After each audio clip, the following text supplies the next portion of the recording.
What up, what up, what up, what up, what up? What's popping? What's good? Hold on. Let me always got to double check for myself. Make sure I can hear this shit. What's good? All right. Hold on. All right, it's sounding good. We sounding good in this piece. What's popping, everybody? What's going on? It's your boy, Mr. Locario, the bad boy of the dating game. Hold on, let me get this. Let me pin this to the top. Let me pin April's message to the top, so you guys know that you can donate to the show. You feel what I'm saying? So today we're talking about how, a man with money is never, ever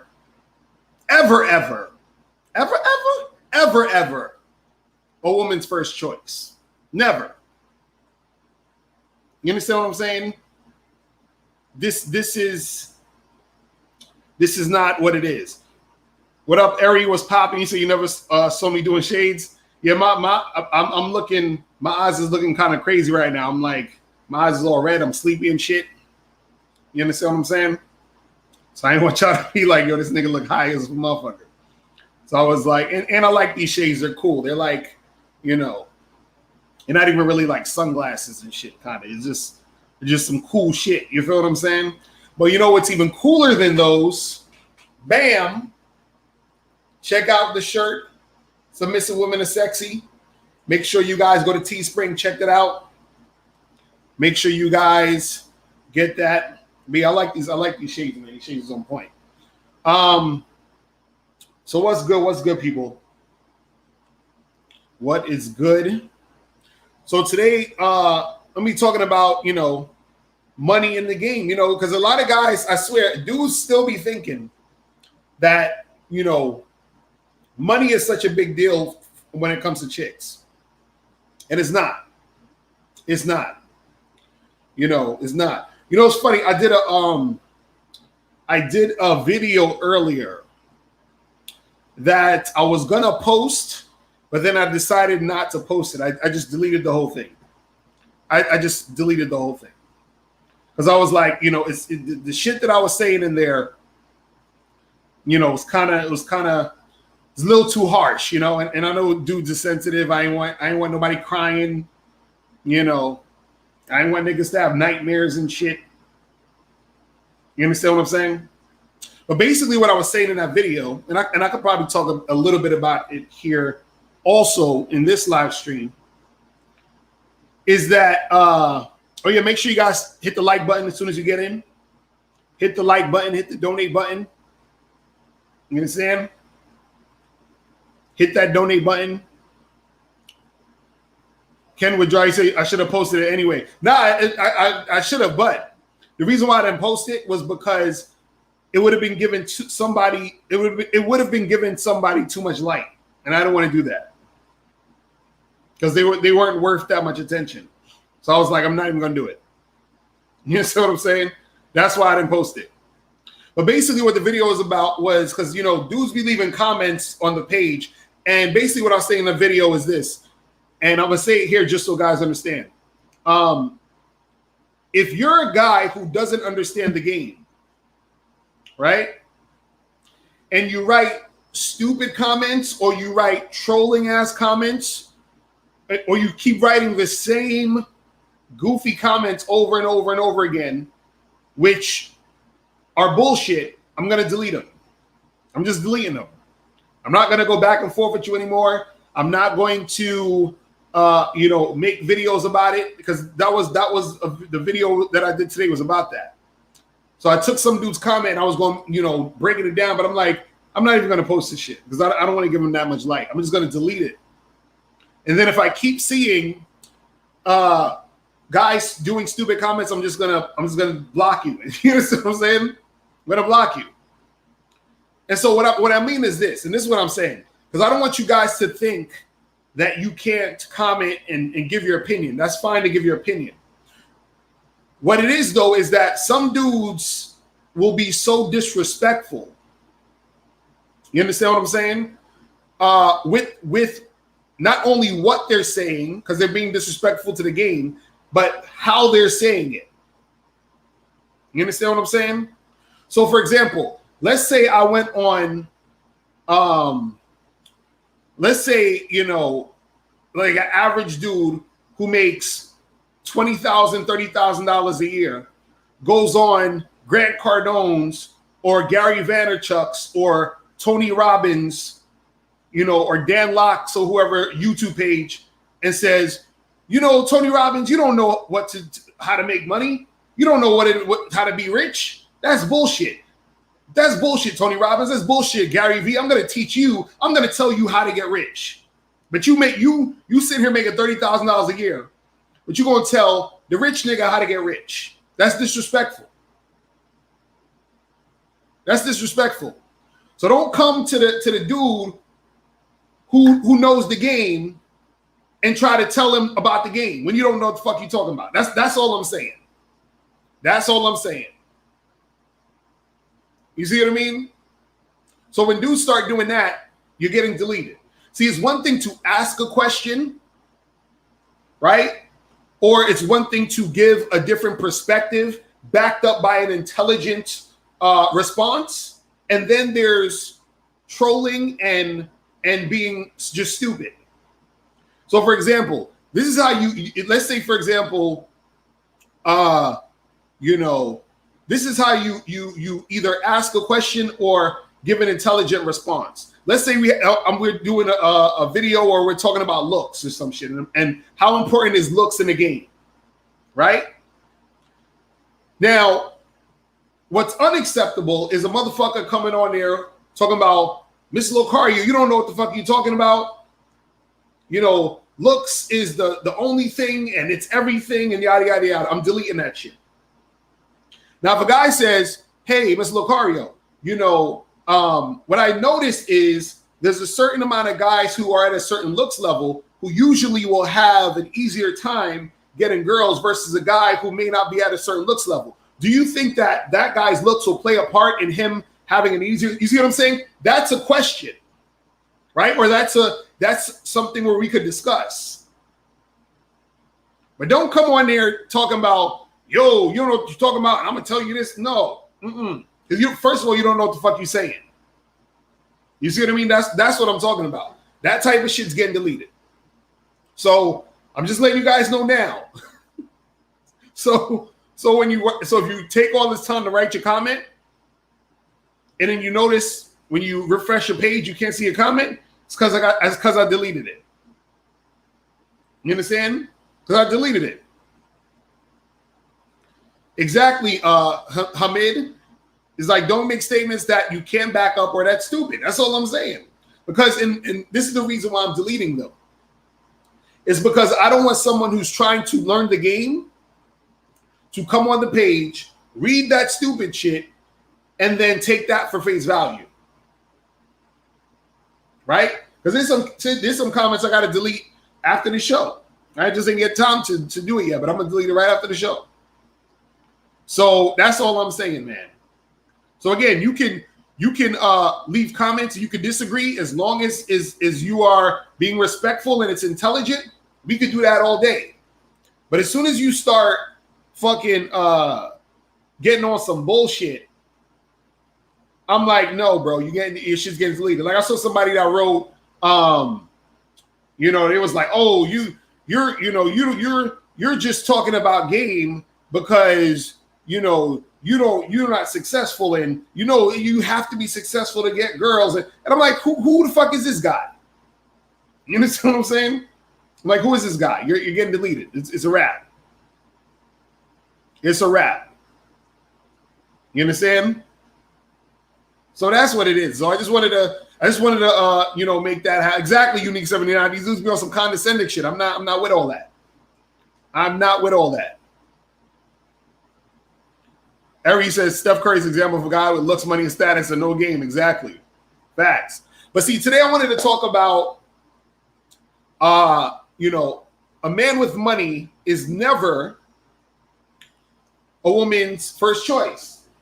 Now, talking about comments, and see, this is a comment that I thought was pretty good because it gave me the idea for this show, and I was like, look, I'm gonna do a live stream on this shit, right?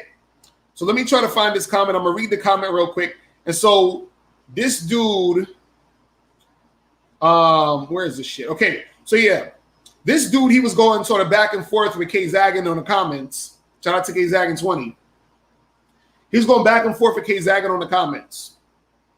And basically was under my video I put up earlier today, where I was talking about how guys have this toxic idea that if they just chill and get money and be successful, that, women are just going to come to you, right? So basically this guy who wrote this comment, his name is Aces, he was basically saying that, guys who are rich and who have a lot of money have a lot of bad bitches. You understand? He was saying that, rich guys have an easier time getting hotter chicks than average dudes or dudes who ain't that rich. Right? And I think K Zaggin was saying, that's low-key tricking. Low-key tricking. You feel what I'm saying? But what I'm going to do is I'm going to read this comment real quick. And then we're going to get into this. So K Zaggin was like, yo, that's on some low-key tricking shit. And this is what the guy Aces said in response. So Aces, if you're watching the playback, this is, what I was talking about while I was going to do this, okay? So he says to K Zaggin, K Zaggin, not talking about tricking because I do get casual sex. I don't do dinner dates. I do have one-night stands, and I make $45,000 a year, which is nothing. About 90% are sevens. So I think he's saying that 90% of the girls he gets are like sevens. He said not mostly dimes like a rich nigga gets. So he's basically saying a rich nigga gets dimes. My argument isn't that a broke dude can't get chicks or dimes. He can. He just can't get dimes as frequently, easily, and as often as a rich man can on any spectrum, including chicks that just like you for you or are sexually attracted to you regardless, money or no money, meaning the females rich dudes get on average are hotter than the females average dudes get on average. Also, he gets hotter chicks way more often than average dudes get. So hotter and higher frequency is if you're richer, basically. So right now he's saying that if you're a rich guy, that you're going to get hotter girls than the average dude, and you're going to get hotter girls more frequently than the average dude. But we're going to get into all this. So it's a little more. We're going to continue. So he says, which also increases the chances to you to get those dimes that like you for you because you have a lot of good options to choose from, including females that just like a dude for himself instead of money. Also, every time I see a rich dude or a dude with some paper, his chick is likely going to be bad, and she most likely always is. The possibility of this man and much more abundant for him when it comes to banging and fucking quality and quantity wise. Okay, so basically, okay, let's get into this. So basically what he's saying is that, he said he's getting girls who are like sevens and he's making $45,000 a year. And he's saying that a guy who's richer is going to consistently get hotter girls and getting more of a frequency of hotter girls. See, this is the thing, what you guys got to understand about the game, is that a lot of times when people are talking about the game, they're talking about themselves, right? They're talking about themselves. So my man Ace right here, he's basically talking about himself because he says, I make only $45,000 a year, so I've only gotten to chicks who are sevens. So in his mind, he sees hot girls with quote unquote rich guys or guys with a lot of money. So he's putting one and one together. And he's like, well, that must mean that if I got more money, then I would get hotter girls. Because these hot girls are with these guys who have more money. So that's the logic, right?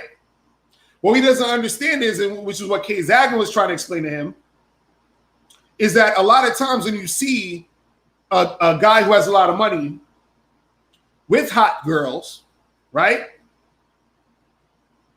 That's because he's either directly or indirectly tricking.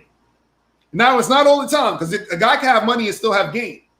But you have guys who have money, and then you see them with hot girls, and it's because they're tricking indirectly or directly. Sometimes the hot girls you see them with are escorts.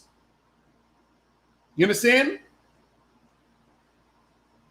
Sometimes the girls that you see them with are escorts, or these are just girls who are fucking with them because they're using them for the money.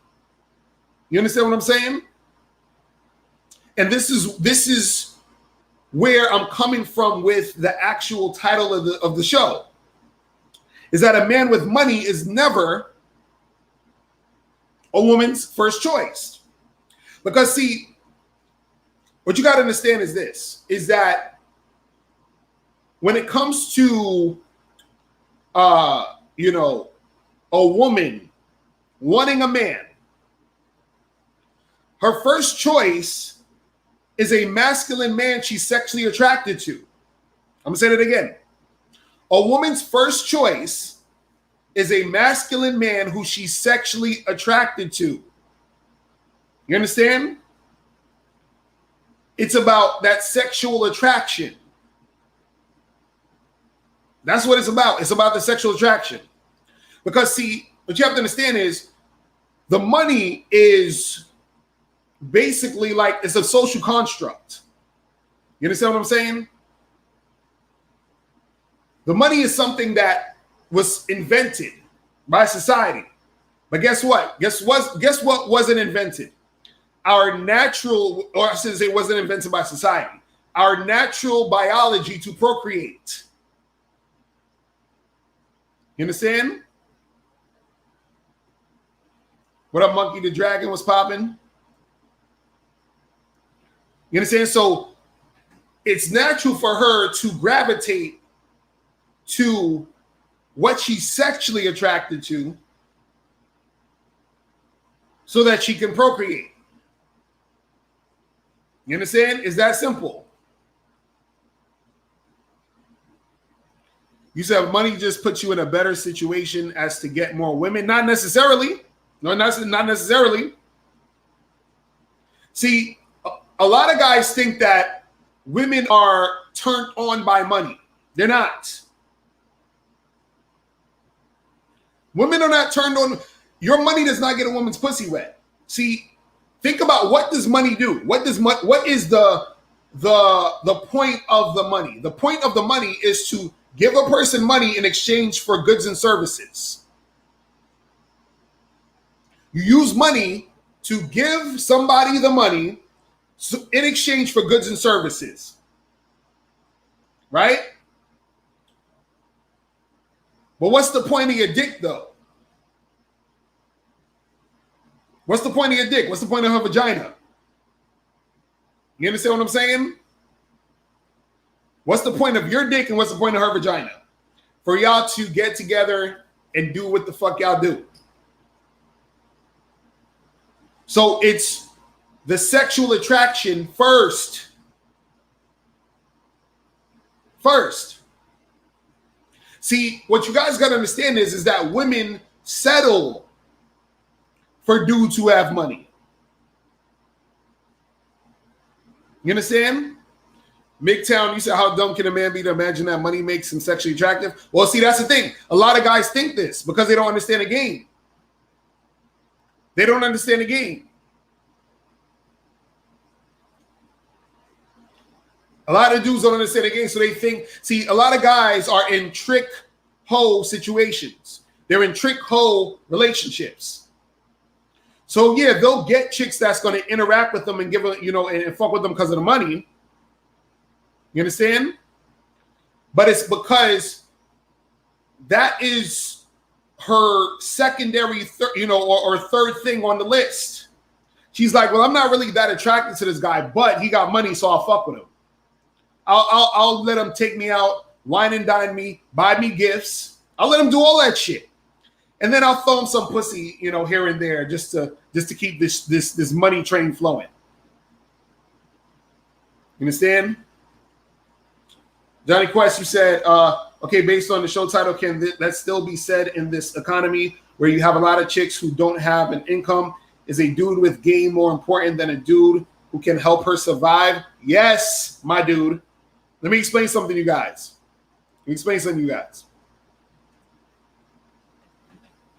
That woman, she will fuck. Let's say a woman is down on her luck. She ain't got no money. She's like, shit, I gotta get some paper. She will get with a guy who has paper and still fuck with a bum who she's sexually attracted to. Exactly, Tony. She's smashing a sexy dude on the side. This is what I'm trying to tell you guys. You said, what about rappers and groupies? That's what I'm saying. That shit is secondary. You understand what I'm saying? And this is the thing with the whole thing of a chick fucking with like a rapper and you know, being on some groupie shit, right? That's not really sexual attraction. That's not really like she likes the fame part of it. Because I tell guys, don't use celebrities as an example because everybody sweats a celebrity. You understand? Everybody wants to take a picture. They want to get close to the celebrity. They want to say, oh, I know so-and-so. That's not a good example. Right? But this is what you got to understand. Women, they look at money as secondary. You understand? It's like this.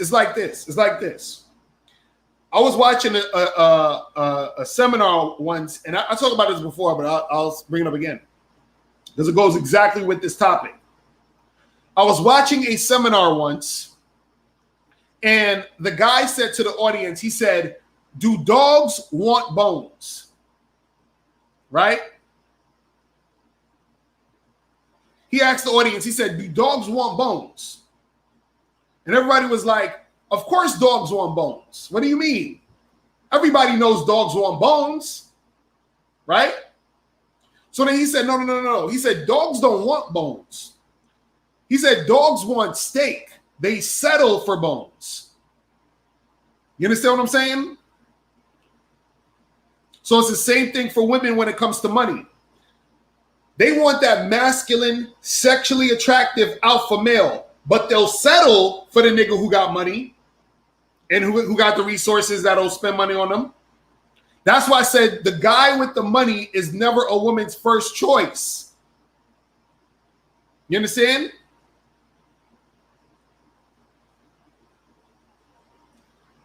This is what you guys don't understand.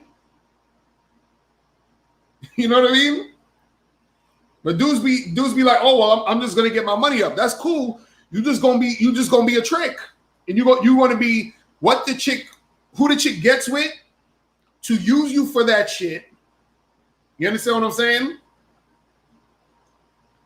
And that's what it is. See, look at Mike already trolling, talking about bullshit. Mike, when we open up the lines, donate, and then we can talk about it. We only got 76 people that hit the like button. Let's get it to 100 people. So, Mike, I want you to call up. Once we hit up, when we open the lines, send a donation and call up and we can talk about it. You understand? We can talk about it. And, you know, especially nowadays, right? You have to understand that, you know, women nowadays have their own fucking money. This ain't the 1940s and 50s. So your money ain't really shit that's going to, like, hold her. You understand what I'm saying? You got to have a woman's mind. That's how you keep a chick interested. You say game is money, low key. What are you talking about? I said Mike ain't call. I know Mike ain't gonna call up. I know Mike ain't gonna call up.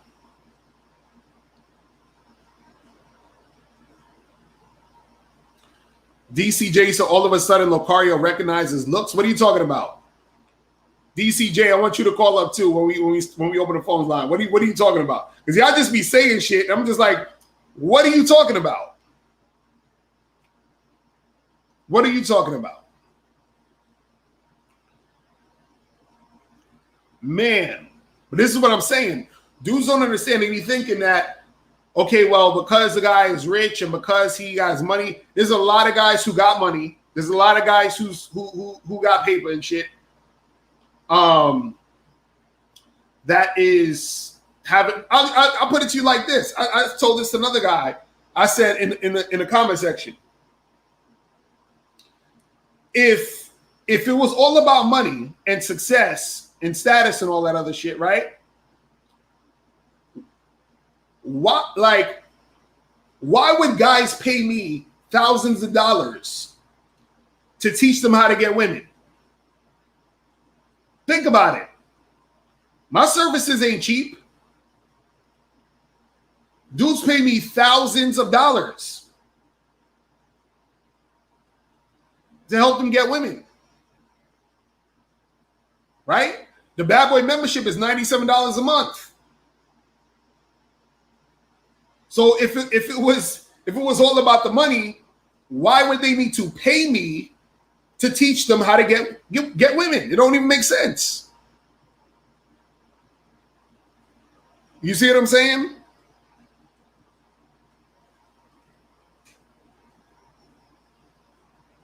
John Carter said, yeah, but if you can't pay rent, pay your own bills, then you can't go hunting chicks as you are worried all the time. Well, that sounds like a personal problem, bro. It sounds like a personal problem. Because if you can't pay your bills and pay your rent and all that other shit, you need to make sure that shit is popping off. But that has nothing to do with you fucking with chicks. You understand what I'm saying? And if you're worried all the time, that's how you view the world, bro. I know people who can't pay their bills and they're not worried at all. They're not worried at all. So that's a personal thing. You understand?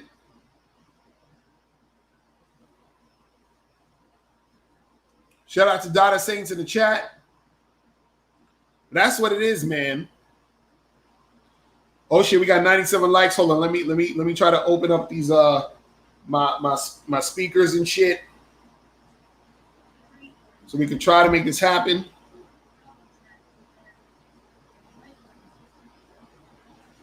All right. Let me try to make sure this is open. Make sure the Skype is good. All right. Hold on. Let's make sure this Skype is popping off. All right. Looks like the Skype is decent, but let's double check. Let's double check.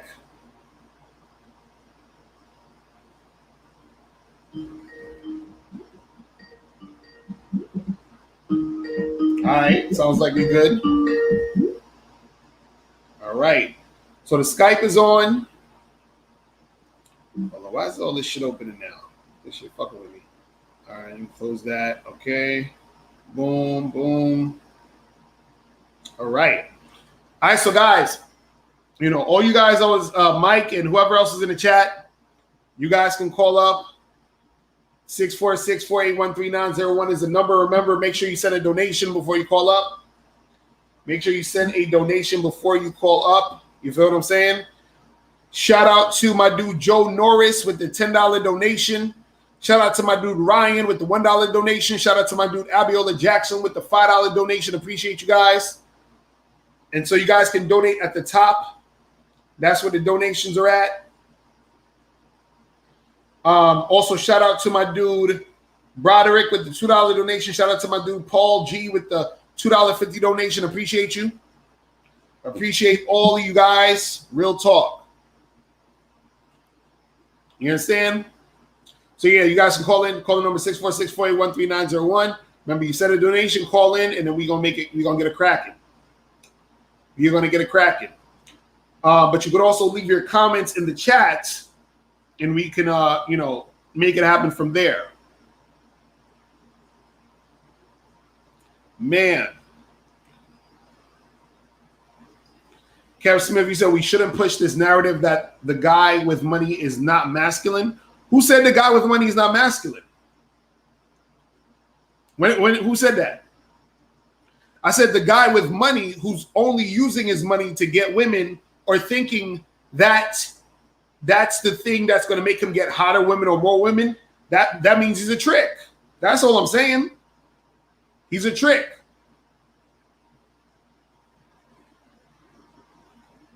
That's what I'm talking about. He's a trick. You see what I'm saying?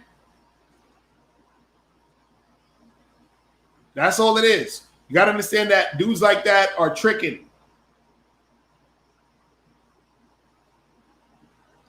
And so you got to understand that women will utilize dudes who have money. Of course they will. You understand? Because listen, if a chick you wasn't attracted to said, hey, listen, I will, pay your rent and I will, fucking buy you dinners and buy you presents. You think you take the shit. You'd be like, cool, I'm going to take it. Then that girl's going to be like, see, all you need to do is have money to get a guy. But you're looking at this chick like, I don't even like you like that.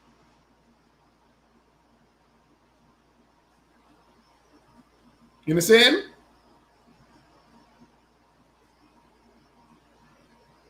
It's crazy. That's what it is. That's what it is, man. Yeah, that's what it's a guy like that. He's a trick. Real talk.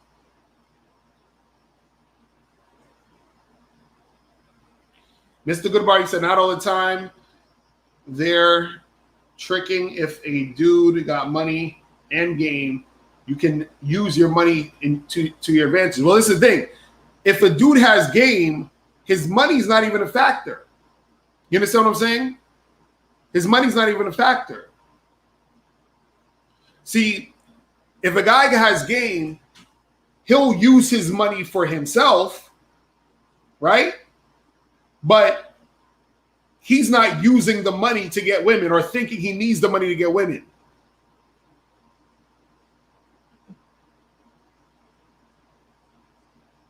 You understand? Johnny Quest, says, so do chicks actively look for broke dudes with nothing going on as long as they have game? No, a chick is looking for a guy who is masculine, who's a leader, and who she's sexually attracted to. You understand? Now, if she don't want, see, the thing is this.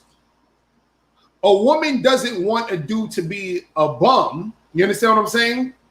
But what I'm saying is that you don't actually need to have a lot of money. Because when dudes say money, they talking about a lot of money. Because the guy who we read the email that I read earlier, he said he made $45,000 a year. If you was making $45,000 a year and a chick is actually feeling you because she likes you, she don't give a fuck that you making $45,000 a year. Because she like you. She likes the fact that you got a job, you making your own money, so she ain't got to take care of you with her money, and she's cool with it.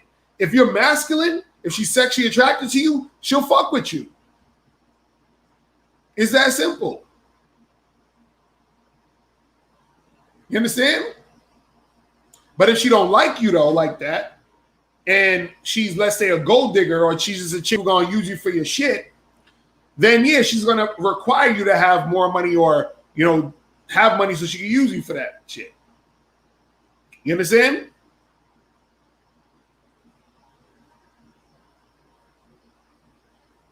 All right, let me see what this is. Let's see what this is. Yo, what's poppin'? What is? Yo, fresh. How you doing? What's going on, fam? Did you donate? Yeah, I did just now, $250. All right, cool. What's poppin' with you, man? Just wanted to chime in, man. Like you're right. Like a lot of people, they're just blind. Like like money is a man-made commodity, but masculinity is something that comes from within. You see what I'm saying? So like, you know, tomorrow they can just snap your fingers and like that's it, money is gone, it's gonna value and what's left. I feel like a lot of people got to focus on like who they are from within, like you said, the truth within you or inside you, innit? So I just feel like a lot of these people are lost, to be honest, and they're not listening. It's a bit of a shame, you know what I mean? Like you're saying the same thing, but it's not getting through to them. Like my sister, you know, she was seeing someone recently who was like, I would say like quote unquote high value, like working in the city, had a lot of money. But at the same time, I'll see her like bring home like another dude. You see what I'm saying? Like was like the total opposite. Like didn't have all that kind of money, but she seemed to be more like happy around him. Right. And I confronted her about it, and like she just said like, so the guy with money was the guy that like, you know, just took her places and that was it. But she wasn't that into him. It was just like it was cool down around. But the guy that she was seeing inside was more like interesting, was an artist, had more things to talk about. You know what I mean? Like kind of, I don't know, just like different experience. So I feel like, you know, women kind of put these different guys in different categories, and like the guys with money that lead to that, they're just trapping themselves because then they're going to present themselves in the way that women kind of that they're dating just see them as just that and nothing more because they're leading to that. So I think people got it twisted. No, I agree. That's what I'm saying. Where it's like guys got to understand that money is just the bonus. It's like, okay, cool. I like this guy and he has money. That's great.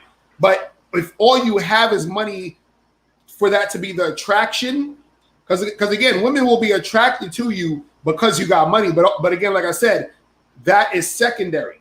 You understand? It's never the first thing. It's never like, oh, women aren't out there saying, damn, I want to find a guy who has a lot of money. And when women say I want a rich guy, what they're really saying is I want a rich guy who I'm also sexually attracted to.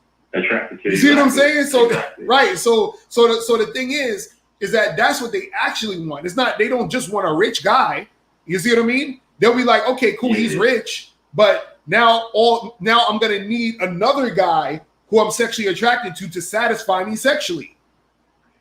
You see exactly. That's it, man. But before I head off, quick question, a bit of a different topic. But is it a bad idea to kind of stay friends with a girl that you slept with, but like you weren't really feeling, but you kind of wanted to like keep her as a friend? Like, is that unfair or on her? No, that's cool. Ain't nothing wrong with being chill with a chick you smashed before. You know what I'm saying? You just put her in the friend zone. You know what I'm saying? Yeah, but is that like? But sometimes when I hang out with her and stuff, like she'll do shit, like she'll invite me around her place, like just one-on-one in it after like drinking or whatever, or like she's always trying to do things one-on-one sort of thing. That's a bit like, I don't know what kind of energy she's trying to bring to the situation, but like I feel like she feels more than I did. If that makes sense. Even though I've kept it clear, like obviously, I just feel like the friendship. She kind of, I don't know, like it just feels like she wants a bit more. So like, how do I like? So wait. Let me ask a question. Why you want to be friends with her for?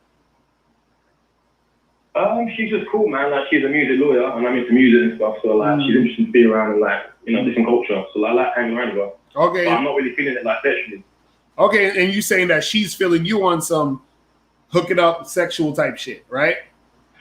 I would say so, yeah. Like in the way that like she's been inviting me out, like on nights out and stuff, like just her and me and stuff, and like to her place, that kind of thing. Well, just tell her it ain't like that. Tell her her ass is in the friend zone, and that's it. You feel what I'm saying? Just like how women put dudes in the friend zone, you can put the chick in the friend zone, and tell her that that's her position. If she ain't down with that, then they ain't gotta chill. You know what I'm saying?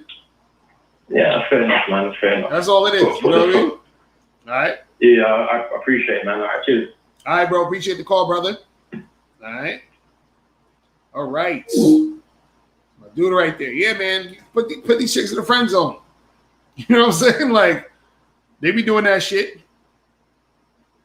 You understand?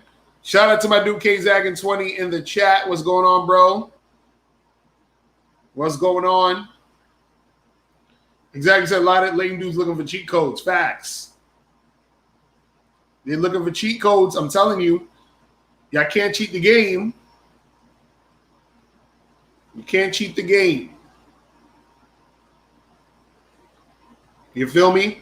So the caller number 646-481-3901. Make sure you guys hit the like button. We got 225 people watching right now. You feel what I'm saying? We got 225 people watching right now. Shout out to my dude Desan with the $20 donation. Shout out to you, fam. That's what's up. That is what is up. And shout out to my dude Samuel with the $5 donation. Appreciate you, man. So, guys, make sure you call in. You feel me? Call in. Well, Avery said, but if she wants him sexually, it'll never work for her to just be friends. See? This is you see how women want you to be in a friend zone with them? And they'd be like, just be my friend and all that. But then when they want the dick. When they want the dick, they're like, no, we can't do that. They're like, we cannot do that. I'm telling you. You got to keep them chicks in the friend zone if they, if you don't want them like that. Johnny Quest, she says, so if you keep running into chicks who are trying to get money out of you, I guess you're trying to say, how should you alter your strategy? Well, this is the thing. If she just keeps trying to get money out of you, she don't really like you like that. You understand what I'm saying? Yo, what's popping? Who this? Hey, what's up, Mr. Lucario? It's John, Chicago. What's going on, bro? Did you donate? Yeah, I hit you up on the PayPal. All right, cool. That's what's going on, bro. What's good with you? Just wanted to pick your brain on something. You're around my age, I think, right? I'm 33. I, kind of grew up with Tariq and a little bit of Tom Leckis. I was never like a sucker or nothing, I'm on the short side. I never really had too much trouble with women, but I ain't like, gonna walk in and bitches are gonna fall out of trees and nothing either. Okay. I just think my whole issue is, you were saying like the first choice or whatever. And I'm like, the last few years I've been like, just focused on my career and, I had a job where I work 60 hours a week. Now I do cybersecurity, which is, I make a lot of money, but, I kind of became antisocial. So I feel like the game is different now. I know strategists are kind of talking about that, like the last, like when I was 23 years old, or now, 10 years ago, it was way different. Approaching women, talking to women, pulling women, I always, like I said, I didn't have problems with women. I just wanted to listen to the game, to try to attract a better class of women, you know what I'm saying? I'm from the hood in Chicago, so I got sick of the hood rat. Okay. I just wanted to know, like, how do I tailor, like I said, people didn't trip off of being short back in the day because, everybody had Timbs on anyway back in the 2000s, so I wasn't like tripping, but like these women now, tall as fuck, bro. I think I'm walking around Chicago. Hold on. So wait, is that your issue you talking about because you short? Is that what you said? Not no, like I'm thinking, we say, well, when you approach a woman, your looks are gonna be first, right? Because that's all she has to judge you by. And if like I said, the Tinder generation has created a whole new dynamic. I feel with women, where they be like, this motherfucker that was, only 2 inches taller than me, walked up and tried to talk to me. Well, the thing is, so I'm not having. You're saying, so why do you feel like you're not getting what you want out of the game?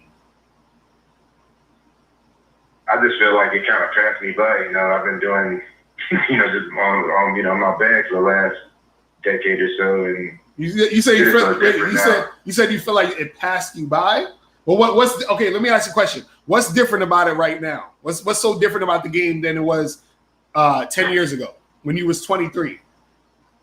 Social media wasn't really a bit that big back then. You had it, but it wasn't like as prevalent. You know what I'm saying? As it is now. But this is what I'm saying. Shouldn't that make it easier? Now when you got to put like I'm 5'8" with a good pair of shoes on, I'm bald now too. Like my hair is not. I'm a little follically challenged these days. So for my dude Miles is like 5'7". EO is like 5'7" or something like that, 5'8". You know what I'm saying? So they get chicks. You feel what I mean? So I guess the real question would be like, what can I do as I guess I'm more of a mature guy now. I'll be 34 in a couple months. And all the MGTOW guys, I used to listen to them tunes a lot, but then, they say a whole bunch of shit like, well, it's better when you're over 30 because the sexual market Like, I don't see none of that shit. I don't know what the fuck they talking about that. I like the young girls, they either look at me like, it's this creepy older guy with me, or they try to come at me on some. Now you said okay, so look, so you said that you going bald right now?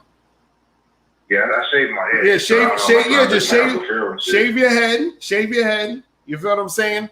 Get in the gym, right? Get some dope ass clothes, get some nice shoes. You feel what I'm saying? You got a beard or a mustache or some shit? I cannot grow a goatee for shit. I just got the little soul patch. Okay, so look, do like me. Like you just got the little patch on the bottom, the mustache. You feel what I'm saying? Get the bald head, get some nice clothes. You be good. But the thing is that you gotta step up. You know, your confidence level, man. That's part of it. You're, like, I can hear from your voice, you sound defeated. You feel what I'm saying? so the thing is that you gotta really step up your confidence and put yourself out there so you can actually talk to them and interact with them. So let me ask a question. When's the last time you were like out with a girl? Like, when's the last time? I mean, I got a little mini rotation, but I've always like told women mostly from like, just activities I've been in, you know what I'm saying? Like school, or I had like an internship for cybersecurity. And I met like a girl that we ended up kicking it, but it's just awesome. Like I want to smash more women. I want to walk out and be out and about. And if I see a woman, right. But what I'm saying is, when's the last time you've been with a new girl, a new chick? Shit, since been about 6 months now since I've told the new girl. Okay, so that's what I'm saying. You got to get yourself out there more, bro. You know what I mean?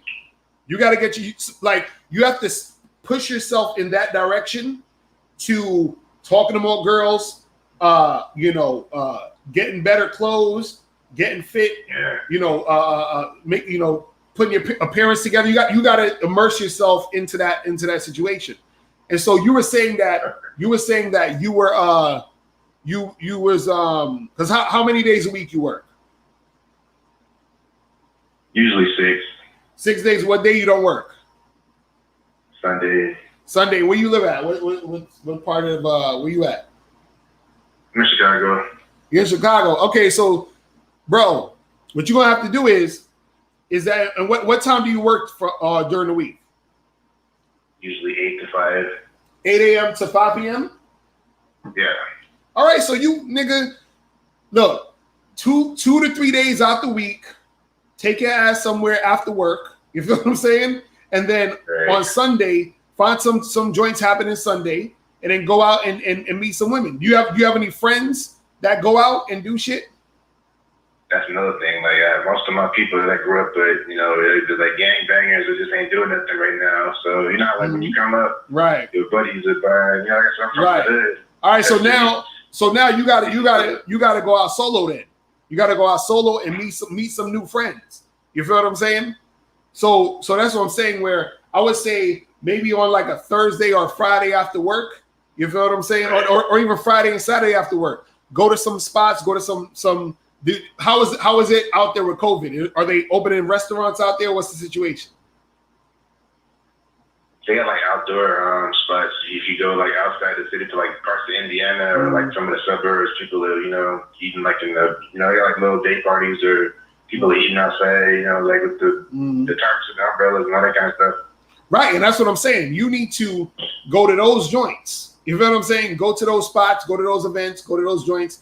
And put yourself back out there, because right now you're not out there, and you're listening to these MGTOW dudes and these other guys whose game is a little shaky. You feel what I'm saying? Talking about a whole bunch of goofy shit. You know what I mean? Because right now you should be definitely out there. And so what do you do? Do you do online dating? You don't do no Tinder, no nothing?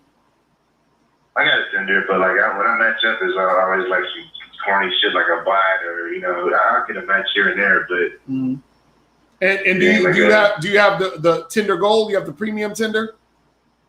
Nah. You got to get the Tinder Gold, bro. You understand what I'm saying? You got the free Tinder right now. So I got what? I said you have the free version. You have the version where they lock you out for 12 hours or some shit. Yeah. I'm actually locked out right now. coincidentally. That's what I'm saying. You got to get the Tinder Gold, bro. Get the Tinder Gold because that's the only way you're gonna get maximum results. You can't use the free version. That ain't gonna work out for you. Right, so as far as like going out, you know, back in the day, like it was easy to holler at women. If you were in the hood, you just be like, "Hey, shorty, come here," you know, some shit like that. Mm-hmm. Or like back in the day, I was real good at just walking up to a woman and saying, you know, trying to say something funny to break the ice or whatever. Like, is it still the same way? Like, I still just walk up to a woman and say like, "Hey, how you doing?" Same shit. Me. Like I'm same shit. Like, no. My name is John. What's yours? Same shit, bro. Same shit. It's the same shit. You got to do the same shit. That's what I'm saying. Because you haven't been out for a while, you're forgetting it's the same shit. This is why when dudes be saying, "Damn, the social media and all that changed the game," it didn't really change the game. You understand what I'm saying? It changed the game. The only thing that it changed was on the surface. You understand what I'm saying? Like, for example, I always use YouTube for an example.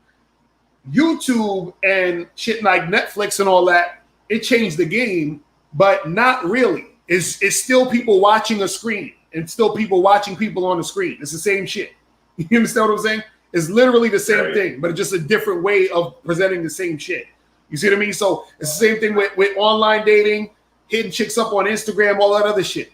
If the chick is feeling you and you have game, y'all will get together and shit will happen. You understand what I'm saying? So this is why I'm telling you, jump on that, get on. Are you on Bumble and any other dating site? No, I haven't. I just heard about this shit recently, so I'm not on there yet. The women just go holler at you on there now, right? Yeah, if you match, they message first. But so how many dating sites you on right now? For now, just Tinder. See, that's what I'm saying. You got some homework to do, my dude. You need to download. I'm gonna name all the sites you need to download real quick, and you go watch the rebroadcast if you don't write them all down right now. But you already got Tinder. Get on Tinder Gold. Download Bumble, right? Download BLK. Download Hinge. Yeah, BLK, Hinge, OkCupid, Coffee Meets Bagel, Happen. That's HAPPN. Right? There's all these sites, and you know they got a whole bunch of other ones that I don't even have on my shit. But there's so many sites you got to be on, right? And you should be going out. You need to do both. Yeah, that's why I'm messing up at it right now. Right. So anti-social for so many years, doing my thing. No, right now, that's what I'm saying. You got to get back out there so you can build up that social muscle. You understand what I'm saying? Because trust me, you're gonna be rusty as hell when you go out the first time. I guarantee you. You're gonna be rusty as hell. You're gonna be hesitating, trying to talk to a girl. That's gonna happen. It's natural. But by the second and third time, you'll be fine. And if you push yourself, by that first time, you'll be fine. You understand? But just understand that that's where you have to you got to push yourself back out in the game. You see what I'm saying? Yeah. All right. Hey man, I bought your book. I haven't got a chance to try and read it yet, but you know, much love. That's what's up, bro. Appreciate your time. Appreciate you, man. I'm holla. All right, peace. Yeah, man. I'm telling you, guys, you got to get out there, man. That's what happens with a lot of dudes. Dudes be, you know, taking themselves away from the situation, and then it's harder for them to get back out there. You understand what I'm saying? But you got to put time in. You have to put time in. You have to make it part of your life. This is what guys don't understand. You got to make that shit part of your life. It's not something you just do and jump in and out whenever you feel like it. It has to be a part of your life. Just like when you see a fucking fit bodybuilder motherfucker, they make that shit part of their life. That's why they look the way they look. Yo, what's poppin'? Who this? It's Rob from New York. Who? It's Rob from New York. What's going on, Rob from New York? Did you donate? Yeah, PayPal. PayPal? All right, hold on. Let me double check. All right, what's poppin' with you, bro? I'm doing all right, man. What about you? I'm chilling. What's going on? All right, so I have a little issue. Wait, hold on. Rob from New York. How much you donated? I don't see your name. You don't see it? No. $1. $1. Rob from New York. Orion? You talking about? Yeah. You lying motherfucker. That ain't you. What's your last name? It is. What's your last name? What's your last name? What? Oh, what happened? Okay, got you. All right, go ahead. All right, so my issue is like with looks basically like when I go and approach like chicks, they look at me a certain type of way because of how I look. So it makes it hard because they're expecting like a whole, like as soon as they see me, they expect like a whole show, like a whole, like I don't get it. Like it makes it harder. It's really not easy. I just want to say that like it's a lot harder. It's a lot harder. Wait, what's hard? What are you talking about? What's hard about the situation? So what I'm trying to say is like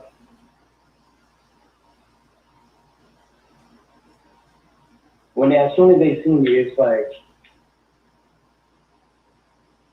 go ahead. If I don't have like that certain image in their head, tall guy, good looking.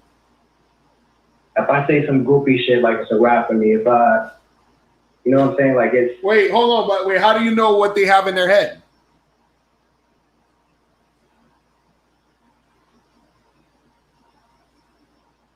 I'm not saying I know that. I'm just saying like it makes it harder. Just generalizing. You know what I'm saying? Like. But that's what I'm saying. You're projecting what you think is going on, but you don't really you don't really know. That's what I'm saying. Like, so you think that when you approach a girl, because you're not this tall 6'4" dude with a 6-pack, that she don't want to talk to you? No. I'm saying when she sees that, like her perception is, okay, he must have a good mouthpiece. You know what I'm saying? Because I dress well. I got a good job and shit. So they expect like you should have like a smooth mouthpiece, and like that's not always the case. You know what I'm saying? So. And then, so wait, what happens when you approach these girls? No, I'm just. I want to know what's actually happening when you approach these women.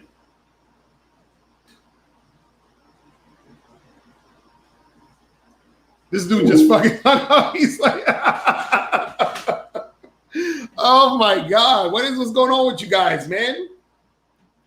What's going on with you guys? I'm trying to help you out, man. Goddamn. I'm like, let's get to what you're saying. Jesus.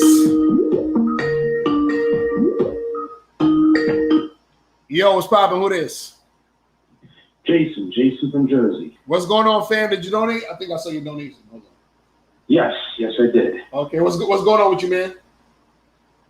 I don't know. I'm just here because I agree with the topic that you're saying. I mean, I don't see how a lot of these guys think that having all the money gets you all the girls. Mm-hmm. I mean, what's up with that? That's what I'm curious about. Just trying to chime in on the topic. Yeah, I mean, well, that's what guys think, because a lot of guys don't have that much experience with women, so they see certain things where they see like these celebrities that's rich with a hot girl, so they think, oh, I gotta get rich, I gotta be famous, I gotta have status, so they think that's the only way to get it. You understand what I'm saying? Because any other way is harder for them. Yeah, and I've been around a couple friends, and they think like that, and at times I'm just like, okay, you have your own thoughts, I have mine, so don't try and influence me to be think on your level. Because here's my experience: I have gotten dates while I was unemployed, and I also have had a girl pay for me for a date, and it's low budget and low cut. So you can do these things while you're broke or you're unemployed. So that's all I'm trying to mention. But I'm just listening to the topic, and I think you're doing a very good job here. That's what's up, man. Well, I appreciate you, and I appreciate your call, my brother. All right? Yeah. That's what's up. Yeah, that's what I'm saying, man. Dudes, dudes just, you got, look, if you guys are really out here dealing with women, you would know What up, Chris Paul? Appreciate you, my dude. Man, Johnny Chris said, every dude I see with chicks are tricking, but yet I don't see no dudes pull chicks with giving them money. So what's up with? I don't even understand the question. I do not even understand the question. You said you see dudes with chicks and they're tricking, but yet I don't see no dudes pulling chicks with giving them money. You got to rephrase that. I'm confused. Make sure you guys get the likes up. Make sure you guys get the likes up. Oh, also, make sure you guys remember that September 1st we're dropping the Game Kings on the Bad Boy membership. So if you want to be some of the first people to see the Game Kings documentary, join the Bad Boy membership by September 1st, and you will get to see the documentary, and you will get all of the Bad Boy membership programs, right? So when you join the Bad Boy membership, you're basically getting to see the movie for free, because I'm going to drop a new Bad Boy membership program on the 1st, and I'm going to be dropping the movie on the 1st. There's going to be the movie and a new program.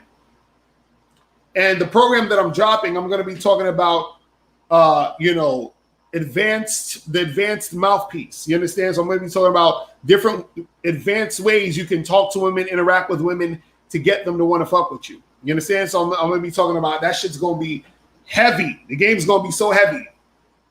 It's going to be so heavy. You understand? The game is going to be so heavy.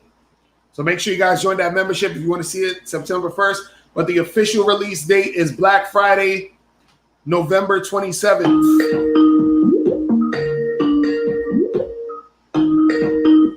Yo, what's popping? Hey, what up, Mr. Lucario? This is Samuel. Sam, what's going on, bro? Did you donate? Yeah, I donated. Where'd you donate at? See, PayPal. PayPal. Let me see if I see a name. Hold on. I don't see a name. What name you put on there? Samuel. You said it earlier when you read something out. I don't see it. You said PayPal? Or you mean Cash App? Yeah.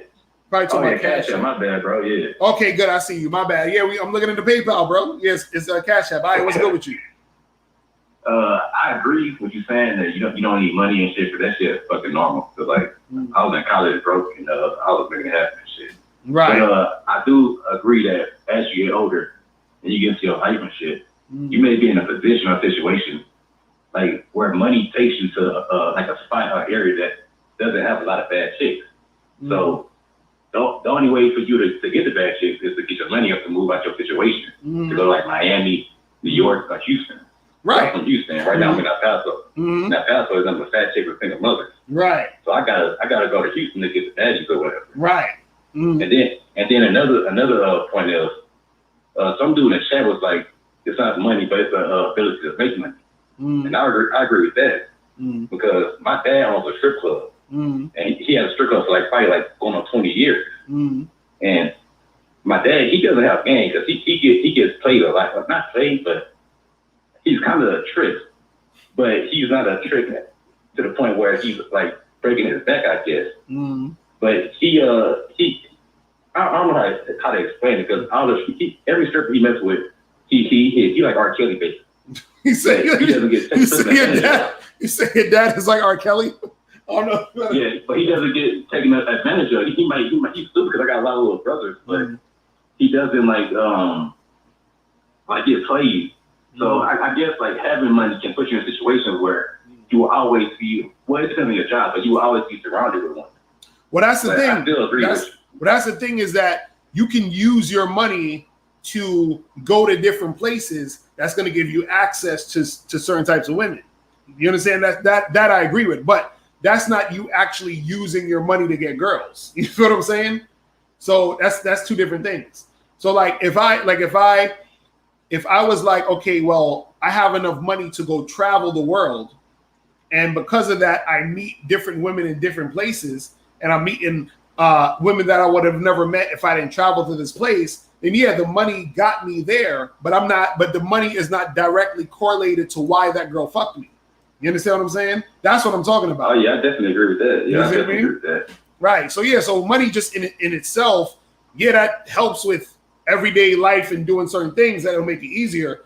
But the actual getting sex from a woman, if that is basically happening because of money, then that's a trick situation. So that's the thing that. So like for example, if a dude is going to like Amsterdam to pay for prostitutes, that's a trick situation. You see what I'm saying? Yeah, that's definitely tricky. That's like the right. So you know what I mean? So that's the difference. You see what I mean? Yeah, and I also got something for all the dudes. Like I listen to you a lot. I never call in though. And dudes be calling in all insecure and shit. Like we all got insecurities that we totally insecure about. But once you let it get at you and you're around a female, bro, they can sense that shit so fast, bro. It's like a female. Like I got my own. I'm 5'7", bro, and I met this chick that's 5'9" or whatever. I had a police chick that was 5'9". Right. And the first time she seen me, she said I was short or whatever. And I was like, yeah, man, it is what it is. Right. I went in my room, and then we did what it did, you know? So, exactly. Like, you be insecure about the shit, but just don't let it eat at you. Exactly. Thanks for what you do, bro. Appreciate you, man. Appreciate the call, my brother. All right. That's what's up. Yeah, man. So the caller number 646-481-3901. 646-481-3901. Make sure you guys call up.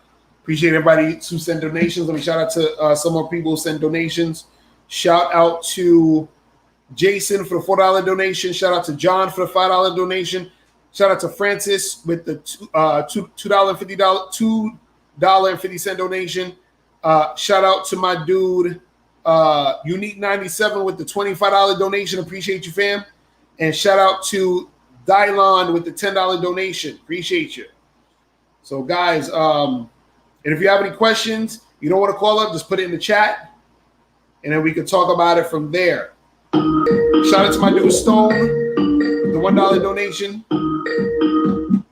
You. Yeah, this is Ultra Gold Coin. I sent you a donation on this. It's underneath Golden State for your Cash App. All right, what's popping, bro? Yeah, I'm good. I mean, how are you, man? I'm chilling. What's going on with you? Yeah, I had a couple of questions. They're not related to the topic, but I saw some videos and talk about like marriage and all that. And I know you've already given your perspective on that, but like when I've been listening to some videos on like women like on the perspectives on it, and I always hear they said they always want a 50-50 marriage. What I know that wouldn't work, but what are they like? Isn't that not really like feasible? Like, can you talk about that? Because I thought it was like, I want to hear your perspective on that. Cause I always hear them say they always want a 50-50 marriage. I'm like, how is that? Like, that's not realistic. You know what I mean? Like, I don't see how that's even right. a thing. Well, the thing is, no, relationship is 50-50 anyway. You understand what I'm saying? So, so there's no way to have a 50-50 marriage. That's just something that women will say because it's like a feminist type of thing to say, like they want to be, I want everything to be equal and I want us to be equal. You understand what I'm saying? So there's really no 50-50 situation as far as the relationship is concerned. You feel what I'm saying? Now there's other things that could be 50-50 in a sense, if you organize it that way, but in general, there's no 50-50, and not even when it's like just your girlfriend. You feel what I'm saying? It ain't no 50-50. You see what I mean? Because for example, just off a physical thing, right? She has all the babies, so there ain't no time when she's like, "Hey, I had the baby last time, so you'll have the baby this." None of that dumb shit. You feel what I'm saying? So it ain't no 50-50.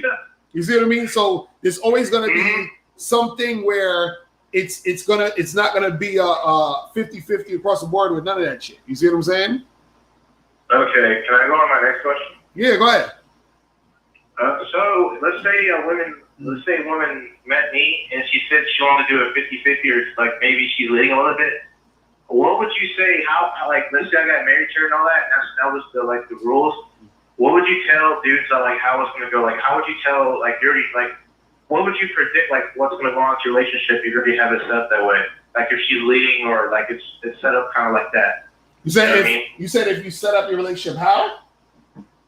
But let's say I got married and then a chick said, let's do 50-50 or she's leading the relationship. Wait, hold on. Wait, stop. So you said if you got married and the chick said she's gonna lead the relationship? Yeah, that or 50-50. I'm not, this is an example. No, but see that right there already, you can't even use that as an example because there would be no marriage. There would be no this is what I'm saying. It's like if I said to you, what if I had you work for my company for 3 years, but I didn't pay you any salary? You'd be like, hold on, wait, don't even finish the sentence. There ain't no way I'm working at your company for 3 years. You ain't paying me no salary. You see what I'm saying? So that question within itself is already done. It's because there's never going to be any type of marriage or relationship with some chick even fixing her mouth to talk about she leading anything. You see what I'm saying? And so that's what I'm saying, where we wouldn't even get there. You see what I mean? So that's not gonna happen. Now if it did happen, that means you're already fucked up. Your your marriage is done. You understand what I'm saying? It's over. Yeah, I was asking because I wanted to tell some dudes about that I know, and they were asking me about I'm not the only one that listens to you. I know students that do, and I just want to get your perspective on it. So right, no, yeah, that should be a wrap. That should be gone. It'd be finished before it even started. You know what I'm saying? Yeah, that's all I want to ask. I appreciate the game. All right, bro. Appreciate you, man. Yeah, have a good night. All right, peace. That's what's up. So, guys, call the number 646-481-3901. 646-481-3901. That is the call-in number. Man. Crazy. So, yeah, man. Yeah, it ain't going to be no fucking marriage with a chick acting like that. Like, chill out. Man. So it's popping in the chat room, people. It's popping. What is good? So remember, guys, make sure you get on that bad boy membership so you can see the Game Kings. Yo, what's going on? Who's this? This is the brother from RBG all day every day. Call from Denver, Colorado. All right, what's going on? Did you donate? No, man. I can't lie to you. All right, so this is what we're going to do. You're going to donate, and then you're going to call right back, and we're going to get to it, all right? Oh, okay, that's cool. All right, bro. Appreciate you. All right. Yeah, so guys, make sure you donate first, then call up. Donate first, then call up. Heathen Deluxe, what are you talking about? You say you're trying to bully girls to come to your house during COVID? Oh, man. That's funny. Exactly. Shao Abe.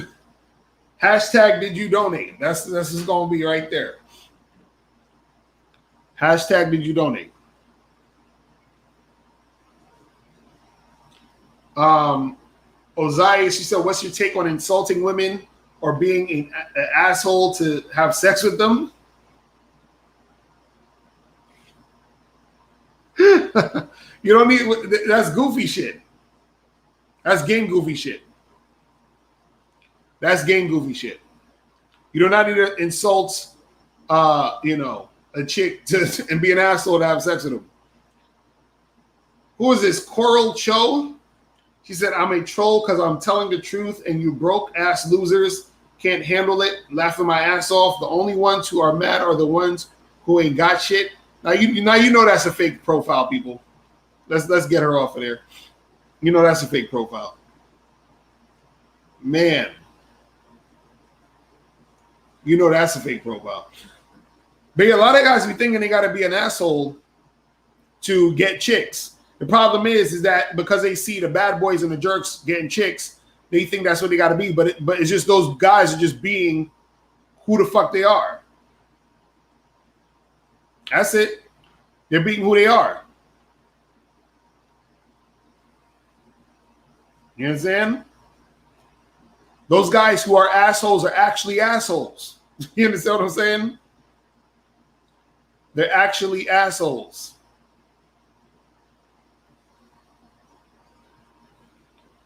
And that's why the chicks like them.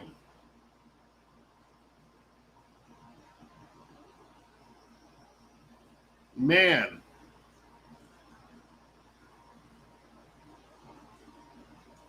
Facts, Paul G. He said the bad boys are genuine nice guys, and the nice guys are the real assholes. Those are facts.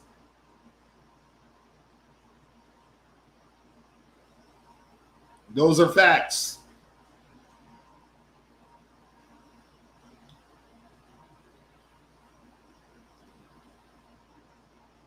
Ibrahim, you said, what about if she walks out of your house whenever you express displeasure or at something, saying you're lecturing her and making her feel bad? Do you let her come back? Nah, you listen, man. If she's always making a stink about everything, but see, you shouldn't be making a stink about everything also. But if you're just telling her some real shit and she can't handle it, then y'all ain't got to be fucking around.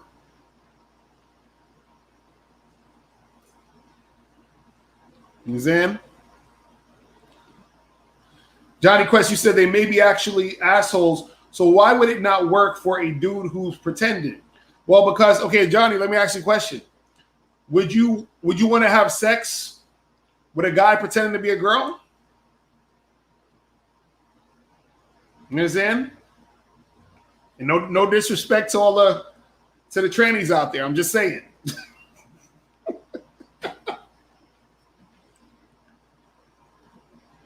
I don't think you would want to have sex with a guy pretending to be a girl. I think that might turn you off.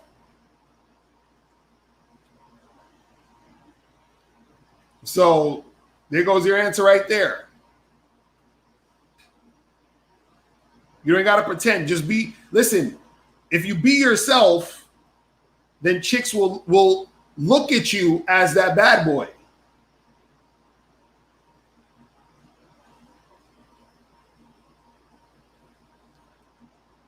Man, the thing today is flooded with fucking trolls. Why is it? Is this another Asian chick? What is it with the Asian chick trolls? What's going on? What is going on?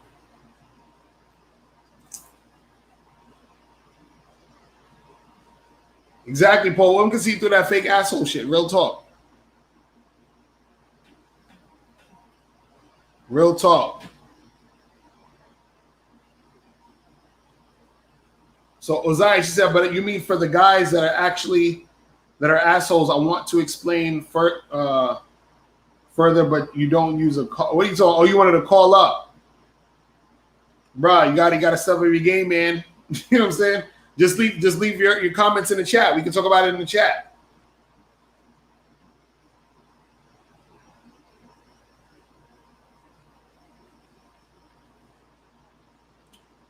Johnny Gray said, no, I would not, but I'm saying if you are acting different than the bad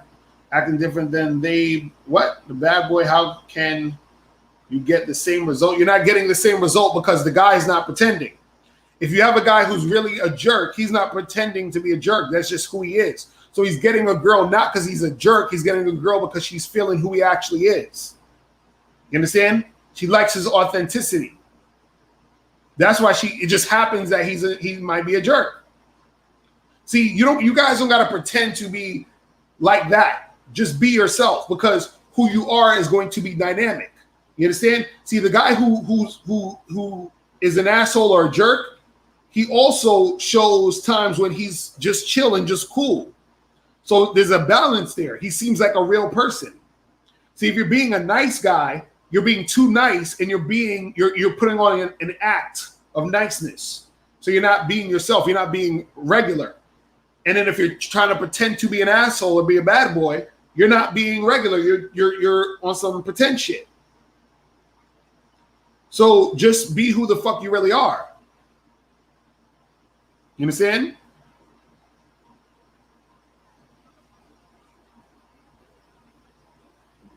That's what you got to do.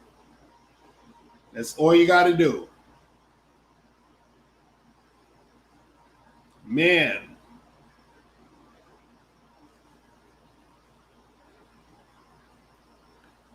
He said, talk about how to use money to make the experience smoother, not triggering, but access. Well, this is the thing. If you're using money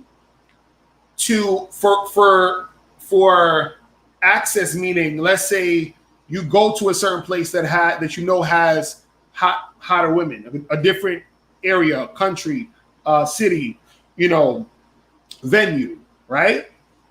So you're using it to get access, just like I told the caller to get the Tinder Gold. You pay for the Tinder Gold to get access.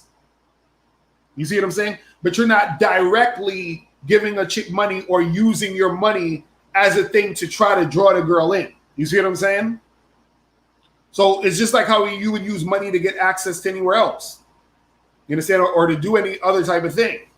But when you're doing it directly to get sex from women or thinking, that's the thing that's going to make women think you're sexy or attractive in a sexual manner.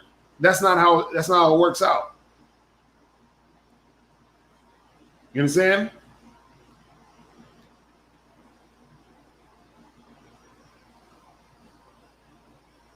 Man. He said there's a lot of conflict in information. We get told to treat girls with respect. Then we told to treat them like shit. Either can come off as fake though. Nah, there's conflict in information because you're listening to a lot of people who ain't got no game. See, some of y'all gotta start vetting the people who y'all listen to. You understand what I'm saying? You gotta vet the people you listen to, including me. Vet me. Start with me. But my shit is on point. So all you're gonna find is fucking gems. You feel what I'm saying? But what I'm saying is you got to vet the people you're listening to. You understand? You got to vet the people you're listening to. Shout out to my dude K-Zaggin 20. Game recognized game. I already could listen, man. I knew K-Zaggin 20 had game before he was even making videos. When he was making comments, I was like, yeah, this motherfucker got game. I can already see it. You understand? There's a lot of dudes on YouTube who ain't got no game. You see what I'm saying? They want you to think they got game, but they ain't got no fucking game.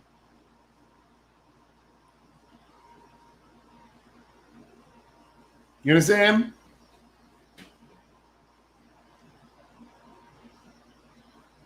You said, what does it mean to vet a chick?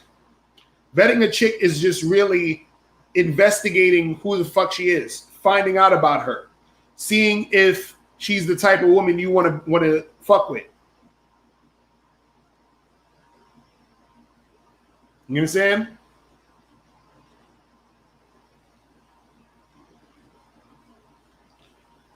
Happy Pharrell, you said if your game is too good, can it backfire? It depends on what you mean. What do you mean by backfire? Because it can backfire in the sense that, And I wouldn't even say backfiring. It's more so, I would say it intimidates. I would say that more. Because if you want to say it backfires in the sense that your game may be so good that you scare off some women because they know that they can't really handle a person like you, then you can say that it's backfiring. But I look at it more as, it intimidates. You understand? So, that's what can happen too. Chicks can be intimidated by your shit. Heavy.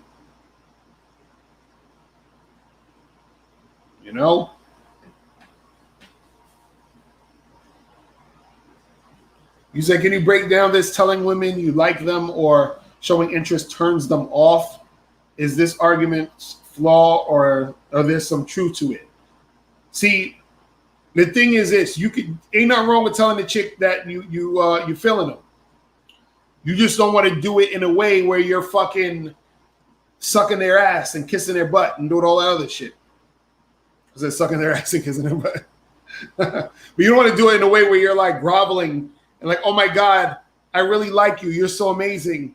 I would love to be with you. And it would be my honor to, like, you don't want to sound like that. But you could tell the chick, yeah, I'm feeling you. I think you're fucking hot. I think you cool. You understand? You said, how do you influence the chick to give you a threesome? Well, you can go to MrLocario.com and get my DVD program, The Bad Boys Guide to Dating. Because I have a program in there that shows you how to get threesomes.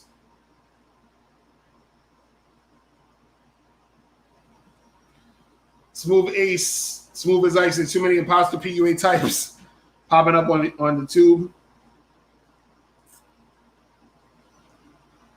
It's funny, man.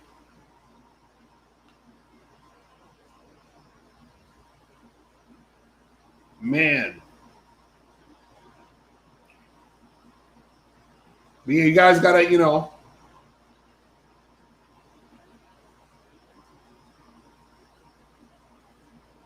You said game can make you see how a woman cheat if you're into a monogamous relationship.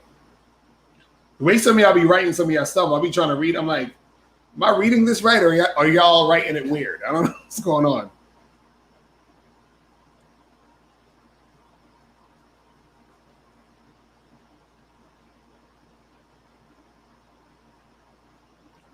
Man. Smooth as I said, can't wait for the documentary. I'm telling you guys, the documentary is fire. It's fire. Non-stop game. Game overload, nigga. It's a lot of shit going on.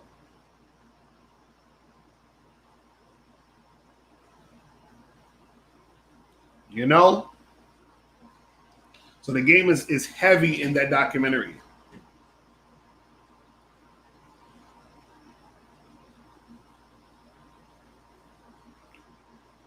Ooh, shit. Man. It's crazy. I've been feeling sleepy all day for some reason. Eric, you said, how long did it take to make the documentary? So we shot it. Well, we shot the whole thing in like maybe 3 months. So it was, I think it was 2018.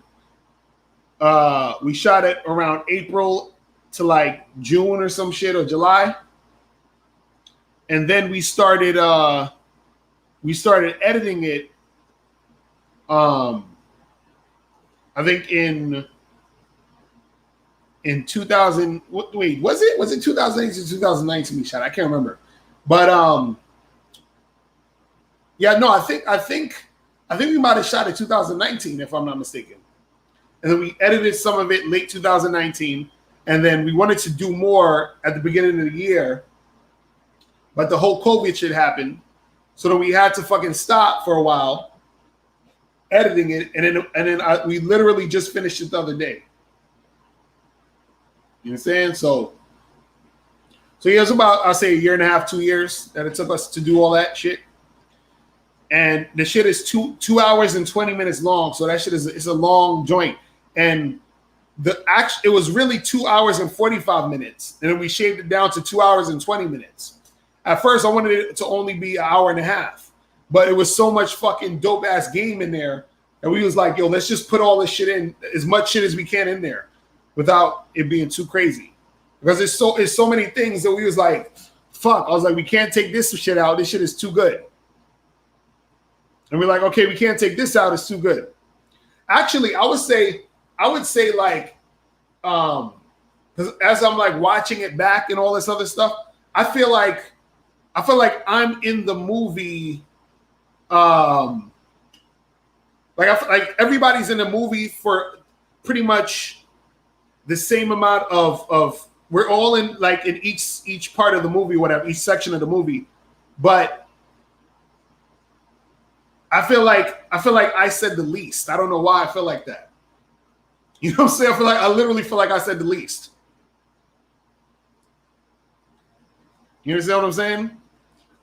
Because it was funny, because as we were doing everything, I think my mind was more in director mode and producer mode than being on screen mode.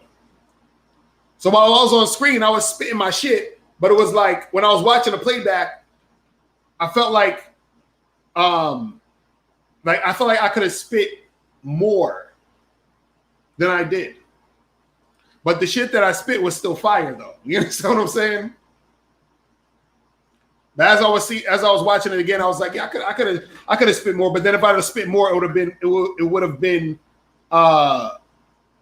longer. So I was like, because what we did was me and Miles, we did our scenes last.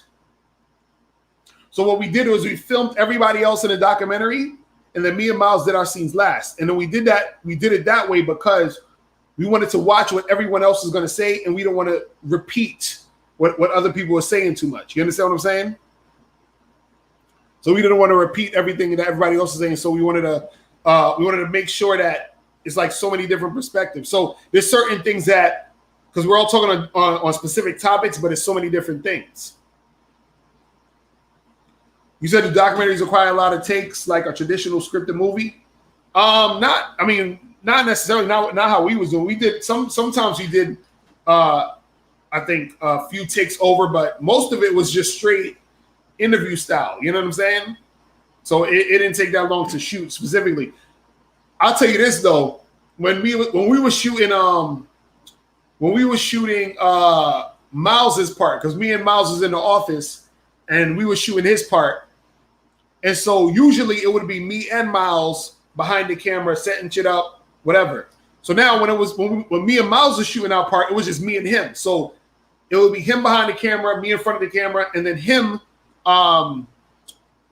in front of the camera and me behind the camera. So now while I was shooting him, I had fucked up. So he went through his whole shit.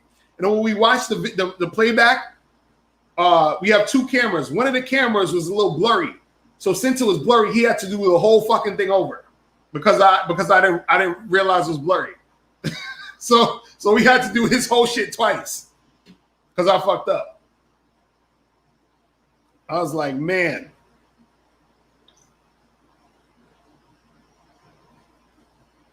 So that shit was crazy.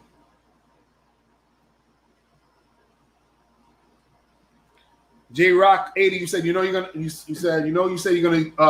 create a program about improving your mouthpiece, but can you give a general answer as to how you improve that part of your game? Well, the thing is this: I already have a program on the Bad Boy membership called How to Have a Tight Mouthpiece. So what I'm doing for September 1st is I'm dropping another one called it's basically the advanced version of this, of the one I have on there. But the way that you improve your mouthpiece is really just through practicing communication. Just like if a person said, how do you improve your strength? You lift weights. You feel what I'm saying? How do you improve your dancing skills? You you take your ass on the dance floor. How do you improve your speed through running? You run. So it's the same thing where the mouthpiece. The mouthpiece is learning how to communicate, going back and forth, and being in social situations. That's going to improve your mouthpiece. Even right now, this is why. See, I make this shit look easy. Just this whole thing of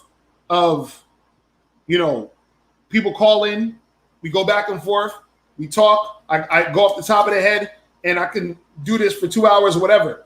Right. So people who are YouTubers, right? They've practiced this so much that it's become second nature to do it, and it becomes a little bit easier, and it becomes easier to keep it going. Now, when it comes to the mouthpiece, as far as talking to women and interacting with women, it's learning how to become more comfortable and more savvy flirting and building sexual tension when you're talking to women. You understand what I'm saying? So the more that you talk to women, the better your mouthpiece is going to be. And what I'm going to be talking about a little bit in this advanced mouthpiece situation course, or you could say Bad Boy membership program, is I'm going to be talking about advanced ways, and I'm going to be talking about what happens is sometimes when you talk to a lot of girls, and dudes who talk to a lot of women know what I'm about to say. When you talk to a lot of women, right, you start to hear similar things based off how you're coming at them. You understand? Or you start to hear similar things in general based off the fact that you're outside interacting with women on a consistent basis. You'll hear a lot of the same shit. You understand? You know what I mean? Ja Williams said many women don't know how to go back and forth. That frustrates you. Well, this is the thing. Sometimes it's because they're just not interested in talking to you, but sometimes it's because they're nervous. So a lot of times when you first start talking to a girl, you have to be the one to keep that situation going, to bring out that conversation out of her. You understand what I'm saying? So I remember, I think I was listening to who is it? I think Todd V was talking about this, and he said that, you know, I think he said something to the effect of you have to have the burden of keeping it going at the beginning, right? Now, it's one thing you talking to a girl, she giving you one word answers, she ain't really trying to talk to you. It is what it is. But there's times when a chick is nervous, or you know, she don't know how to keep the conversation going. So you got to know how to keep the conversation going to get it to that point, right? And then with the more you talk to girls, the more that you're going to, you know, hear, you know, the same thing or different variations of the same thing, right? So you'll hear certain phrases, like, for example, like a lot of the stuff that I hear when I talk to women is, let's say I say some slick shit and they'll be like, oh, you know, do you say that to all the girls? You know, shit like that. Or, you know, of course you'll hear shit where chicks will say, you know, well, of course you're gonna hear chicks that's gonna say they have a boyfriend. That's fucking you know what I'm saying? That's obvious. You're gonna hear that a lot. You know, so what's some of the other shit that you'll hear that's like kind of similar across the board when you're talking to girls? Oh, you know, you'll hear girls say, "Oh, that's not gonna work on me. I'm not the type of girl. You think you're so smooth, don't you?" Like shit like that. They'll tell you all that. Exactly. Jonah X, all you want is sex, huh? Exactly, right. You know what I'm saying?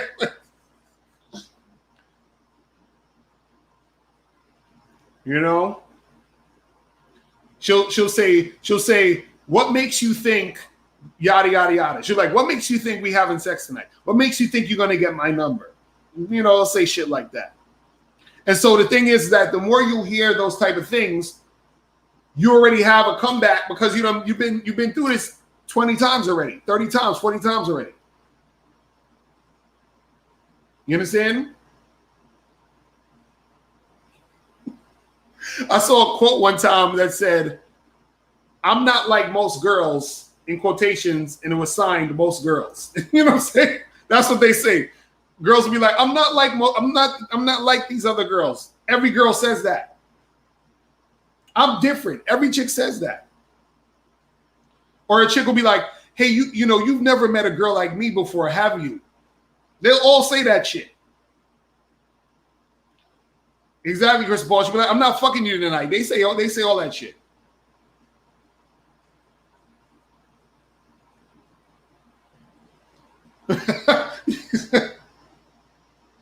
You said they ask goofy questions like, what are we going to do at your house? But see that again. See, that's what happens when you're indirect sometimes. That's why you got to be direct on the ass. Because they will say that, what are we going to do at your house? But sometimes they want to hear you say, I'm going to fuck the shit out you. That's what we're going to do at my house. You understand? Brian Keith, he said, is the Game Kong's documentary. Game King's documentary, is there any street interviews, female perspectives on men, or just pure 2.5 hours of the main game spitters dropping the gems? Yeah, it's just us. Just me, Eddie Fuse, Steve Dedeen, Miles Cunningham, Ron Wills, Boss Mac Topsoil. Yeah, that's it. So yeah, it's just all us just spitting heavy fire.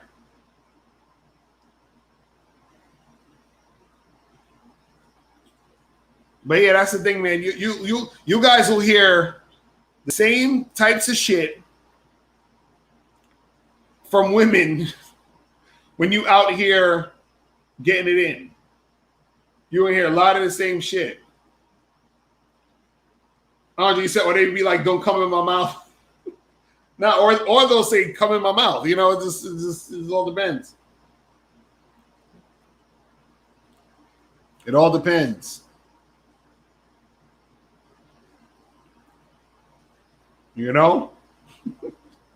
But yeah, when you out there, I'm telling you, you're gonna hear a lot of similar shit when you fucking with these chicks.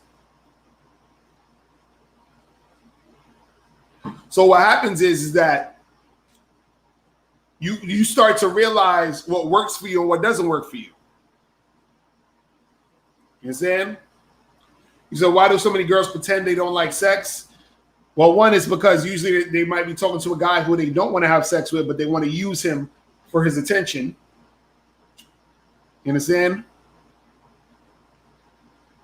So that's why they pretend they don't like sex.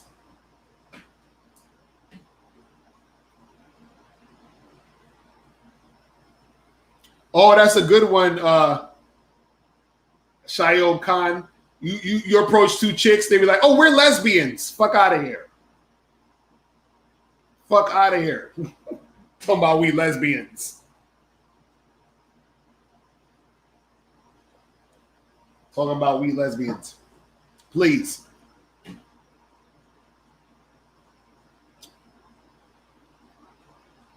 Ridiculous. That shit crazy. Talking about we lesbians. Get out of here. As soon as a chick start talking that bullshit, I'm like, all right, you could talk to my breeze. I'm out of here. You understand? I'm out of here.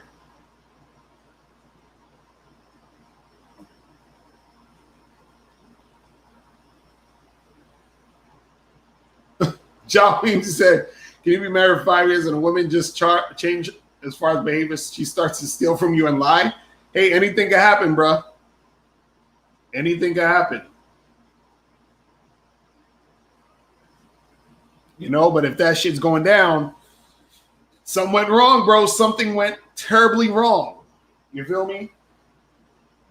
Something went terribly wrong.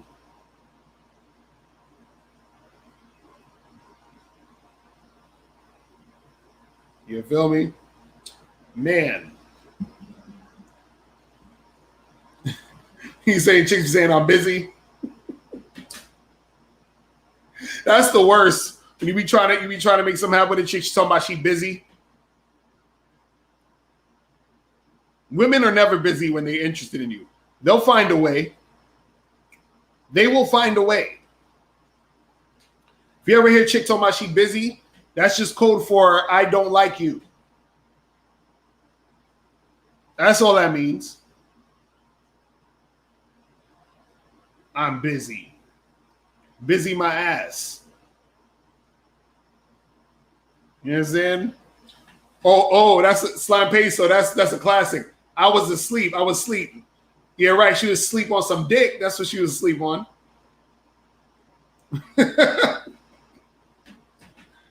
I was asleep. I didn't get your message until this morning. Uh-huh.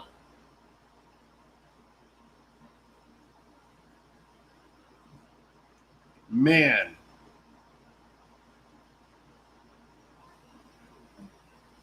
That's funny. Oh, yeah. I never did this before. Hilarious.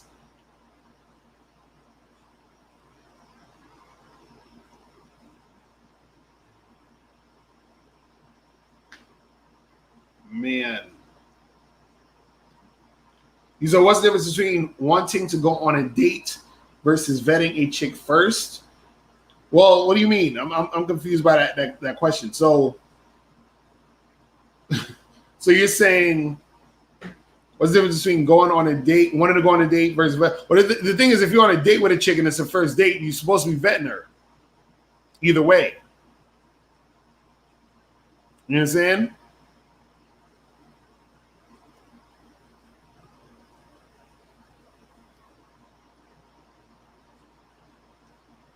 You said, what's your thoughts on dating coworkers at the job?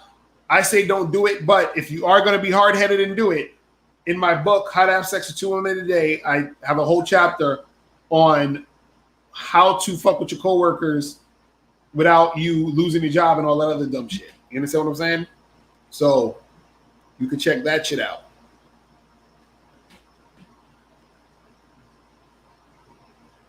You know what I'm saying? Oh, and they say you should buy me a drink. Hilarious. I always laugh at chicks when they say that shit. That shit's hilarious.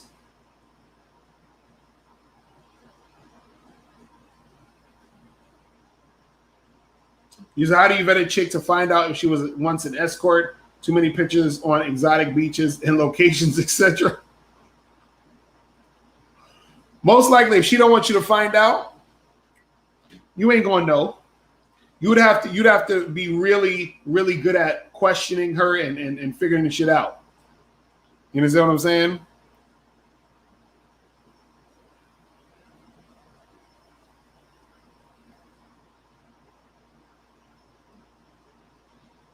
You said you're surprised that I didn't react to Tommy Lauren. I didn't even see what the fuck she said really. Like I saw like maybe a 30-second clip of it, and I think she was saying, what was she saying? Dudes need to set up a date or some shit. What was Tommy Lauren saying? For those in the chat, I didn't really pay attention too much. Because Tommy Lauren is a waste of good skin. You understand what I'm saying? That's what I call a waste of good skin. That's when a chick is attractive, but she's whack. You understand what I'm saying? A waste of good skin. Like she's physically attractive, but she's whack. You said, Tony, you said 100 dudes made videos on that. Yeah, I think I saw a lot of guys. I didn't even pay attention.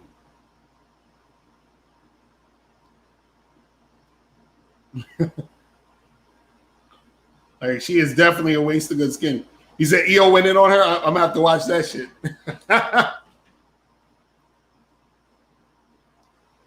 Man. Crazy. You said she looked like a toe? Nah, dudes online be mad harsh when it comes to chicks. Yo, I noticed, I was talking about that on Bulldog Mindset show. Like, dudes be mad harsh online. Y'all motherfuckers' taste be super harsh online. Dudes is like, Tommy Lauren is a 3. I'm like, what? Crazy. She said she's basically complaining about men that pump and dump her and try to give guys tips, but really it was just tips on how to be a beta.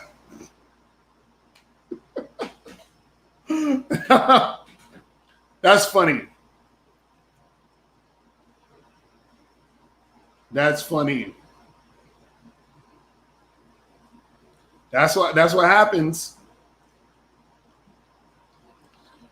Jerry Tom, you said, do you agree guys need to turn the tables and let girls chase them instead after initially telling her his intentions of sex? Well, that's the thing. If she's really feeling you, she'll chase you after all of that.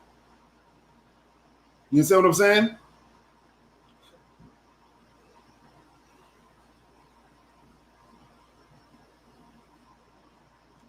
Crazy. Man. But isn't Tommy Lauren racist? Isn't that you know her thing? Ain't she on some low-key racist shit? But see, I'm just talking about how she looked physically, but that's why I said she's whack, because I heard she on some low-key racist shit. So, you know. He said she's fake racist. Hilarious. He said she works for Fox, but you're not sure about racist. I mean, most likely she is probably. But that's funny though, because I've actually been on Fox twice. Oh man, that's funny. You say, yeah, but I think she likes black cock.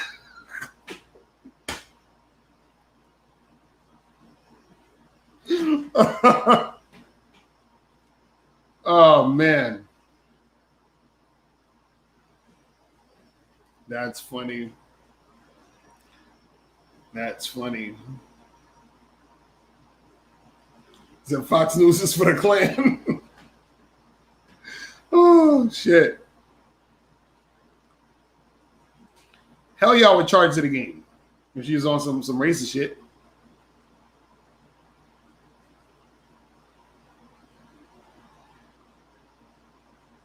Man.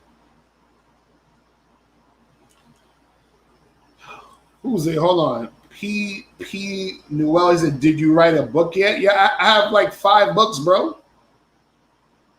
Or 6, actually. Shit, I don't forget I have like 6 books. Go to MrLocario.com to check out my books.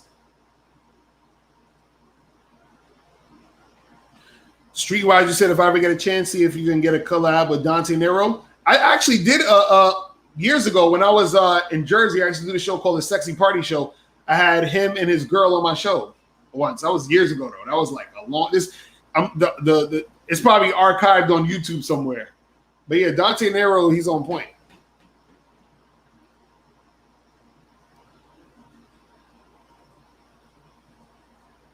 You know?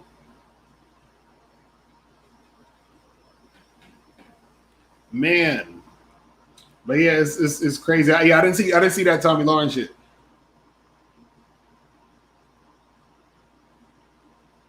Scoop Santana, you say you watch racist porn?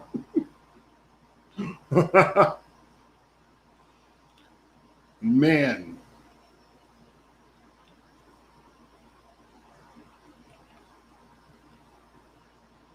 But yeah, what time is it? Okay, I'm gonna go another like maybe 10 minutes, and then I'm about to head up out of here. So you guys want to call up? You got another 10 minutes to call up.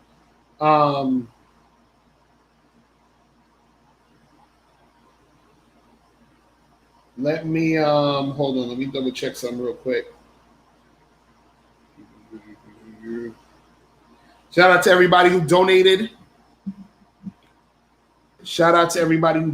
Appreciate all y'all. You feel what I'm saying? Appreciate all of y'all.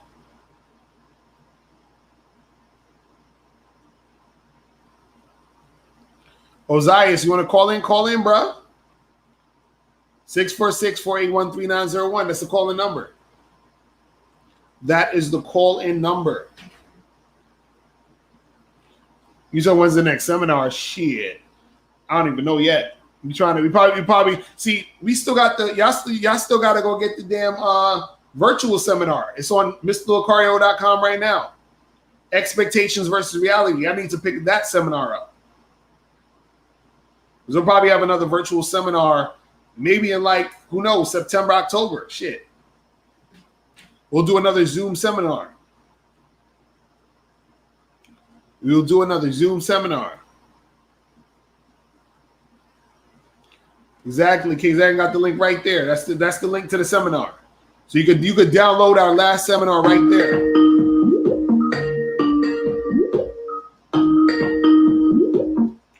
Yo, what's poppin'? Who this? Going on this Ozias Yahweh. Who's this? Ozias Yahweh. I've been in the chat the whole time. What's going on? Did you donate? Yeah, man, I was trying to tell you, man. Basically, no, I can hang up, but I wanted to make a statement, and then if you wanted to speak on it, I wanted to, if you could do that. Okay, this is Ozias? It's Ozias, yeah, I've been in the chat talking to you. Okay, real quick, go ahead. Because I wanted to hear what you said about this. Go ahead. Okay, what I'm saying is, I said asshole game, right? So I'm saying, if I tell a bitch, I was talking to a bitch the other day, I called her a bitch. Right. She was mad as hell. I told her she was telling me, she was telling me that she would never fuck me, she would never have me. But I was like, yes, she would. I was telling her, making it in her ear, emotionally telling her I will fuck you, straight to her face. And I was like, shut the fuck up. And she was just talking. I was like, shut the fuck up, bitch. And the next thing you know, she was mad. I was like, see, this is how arrogant women are. If I can make you mad, if I can make you sad, if I can make you hate me, what makes you think that I can't use my words to make you love me? What makes you think I can't use my words to make you want to be with me or suck my dick? Simply because I said I called you a bitch. Now you're mad at the world emotionally. I tapped into your brain. I tapped into a different part of the game. But did you hit her? Did you hit though? Did you have sex? I did. That's what I'm saying. And it's funny because when you tell a woman that you can have sex with her, or you tell a woman, you look her straight in the eye and tell her that you can do anything to her, and you mean that shit. Like I said, being an asshole, I call it asshole game, but you can call it whatever you want. Now, my question to you is: do you think you could have did that without being saying all that shit? I could have. You said you could have. What? I said I probably could have, but I would have had to come at it in a whole other way, which is still part of the game. I know, but this is what I'm saying. Usually, if you need to do all of that and a chick still fuck you, that just means she got mental issues. You understand what I'm saying? That's all I mean. So yeah, that could work, but it usually works on women who actually have psychological issues. Okay. You see what I'm saying? Like if you talk to like a regular average chick, you do all of that, she ain't fucking you. You understand what I'm saying? I don't agree. You ain't gotta agree. I'm just telling you, it ain't gonna happen. She gonna look at you like you crazy. But it still stands because I still can emotionally fuck her brain up. If you get what I'm saying? No, but that's but this is what I'm saying. What I'm saying is that people who respond to that type of shit, it's usually because they got low self-esteem, man or woman. You understand what I'm saying? True. So what happens is that you can grab which is most women though. No, but most women aren't that insecure. They're not. Most women have insecurities, but what I'm saying is that most women aren't to the point where if you say that to them, that they're going to actually continue to deal with you. That's all I'm saying. So there are a section of women who would do that because, again, like I said, you have to have a certain mentality to be able to want to gravitate to that. You see what I mean? And also, it could be because sometimes women who gravitate to that is because they've been in actual abusive situations. So that becomes their norm. So it's almost like a safety, a comfort zone for them. That type of energy.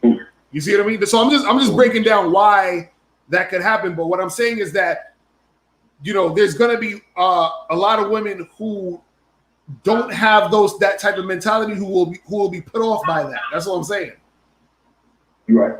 So I'm not saying so. I agree with you that yeah, you can do that to certain girls, certain types of girls, and they'll be cool with that. But what I'm saying is there's a large majority of women who are gonna be like, bruh, like what you doing? You know what I'm saying? Like they gonna walk away from that shit.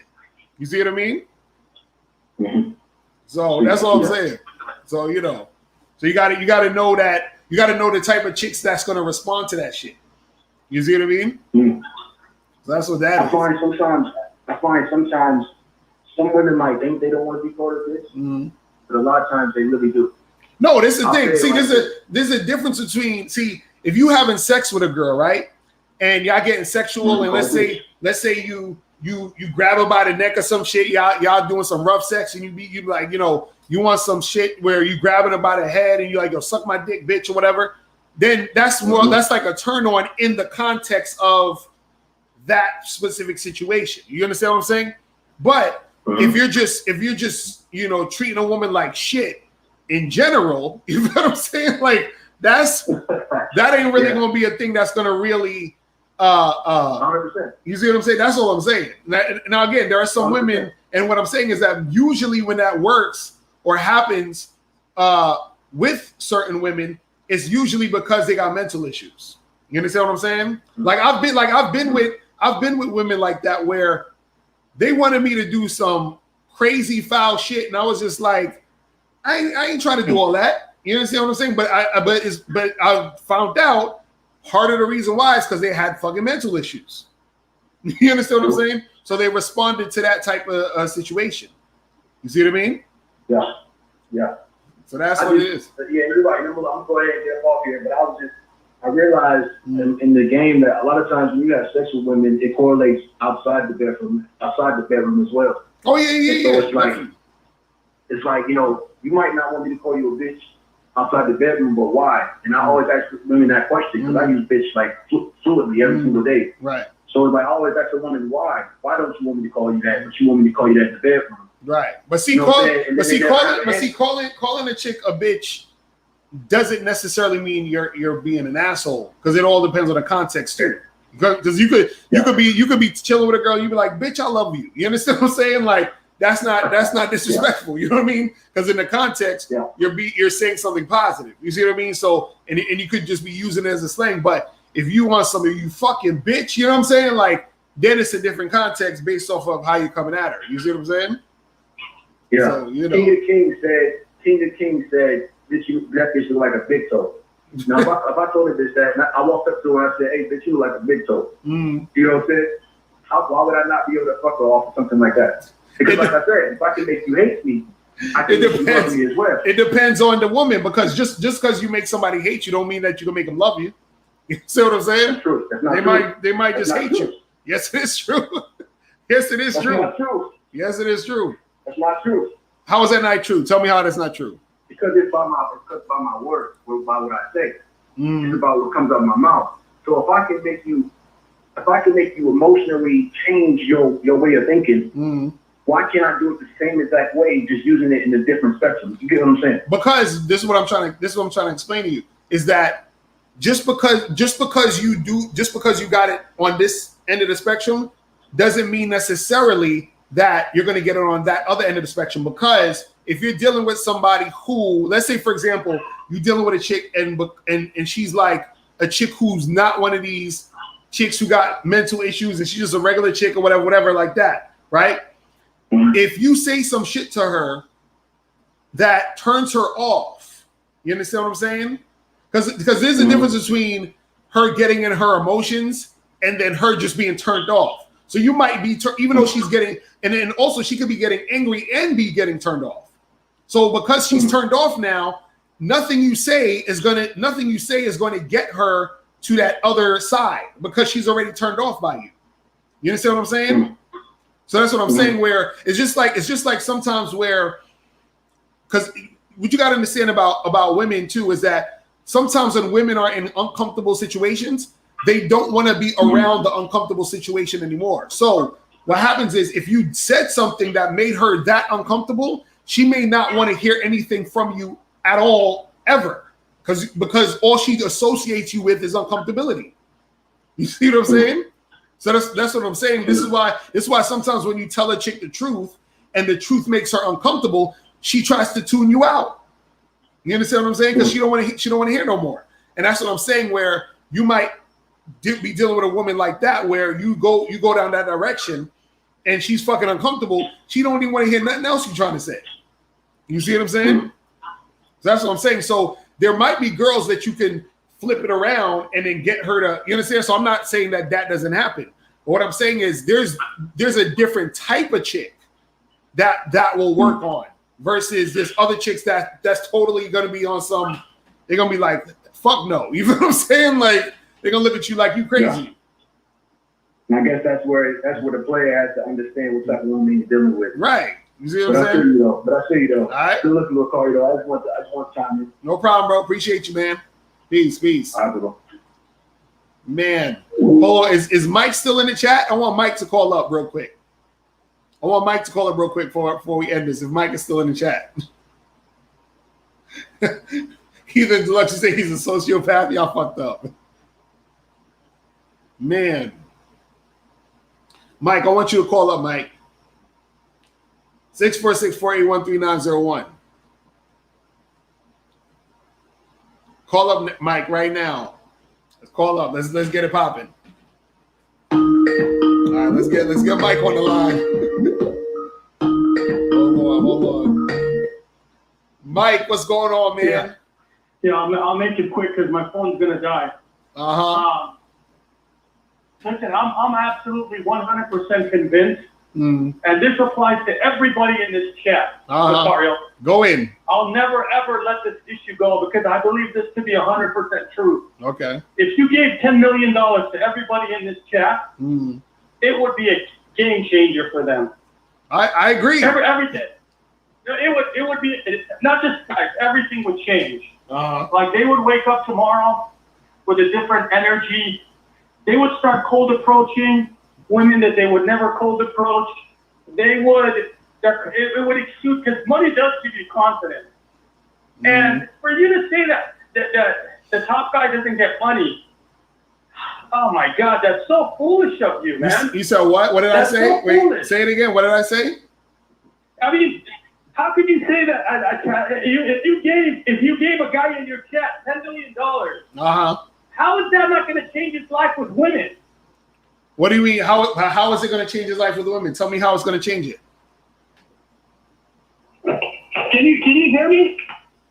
I can hear you. Can you hear me? Yes, explain to me how it's going to change his life with women. When you have that type of money, right, you make moves in life that you normally wouldn't make. Okay. When you got that type of money, right, you have something called freedom. You could travel around. You can move around. Okay. You're not stressed out about trying to chase survival. Okay, so okay? all right, so money, we all know that the celebrities that they have that type of money, they have a lot of options, dude. Okay, so so how this is what I'm saying. Okay, you still haven't answered the question. If you're working at Popeye's Chicken, you still haven't answered the question. It's gonna be a wrap for you until you get your money up. You still haven't answered the question, Mike. How is his life with women going to change specifically? Okay, well, what is it going to change, you're saying, with women? Yeah, specifically. Okay. Like, what's going to be different from him not having the money to him having the money? First of all, hold on. There's a train passing by here. You will, in my opinion, you'll be more bold with everything that you do in your life. So, okay, so the money. I'm talking about real money, Lacari. Okay, I'm not talking about a six-figure income. Okay, so the money's making him more bold. The money's making him more bold. 10, 20, $30 million. Okay, so the money. You're gonna wake up with a new energy. Okay, so the money's making him bold. So now, how does that? Hold on, Mike. How does that make him directly, specifically? I need specifics. You still haven't told me specifics. What is he literally doing to get the women with the money? Yes. It's gonna make you more bold with your game. It would make you do things that you wouldn't otherwise do. Like what? I think you would cold approach more. Okay. Care about rejection. So why can't a guy do that without the money? Because it depends. If you're talking about a guy who's working like paycheck to paycheck, he's worried about his finances. He's worried about paying bills. That's a distraction to him. No, it's a distraction, dude. It's a huge distraction. So when you get $10 million, all distractions in life is going to go away? Yeah, dude. It would not all of them, but a lot of them will, because money is going to give you peace of mind. Okay, you're not going to have to worry about paying bills. You don't have to go to work. You can wake up every day and do let's go with that. Let's go with that scenario. So now how is he going to get the women now? Let's say hold on, wait, real quick, because yesterday the guy was broke and he still didn't know how to cold approach. He still didn't know how to talk to women. He still was scared of rejection. So now that he has $10 million today, you know why? How does it change? You know why? How? His confidence is taking a hit. You know why his confidence is taking a hit?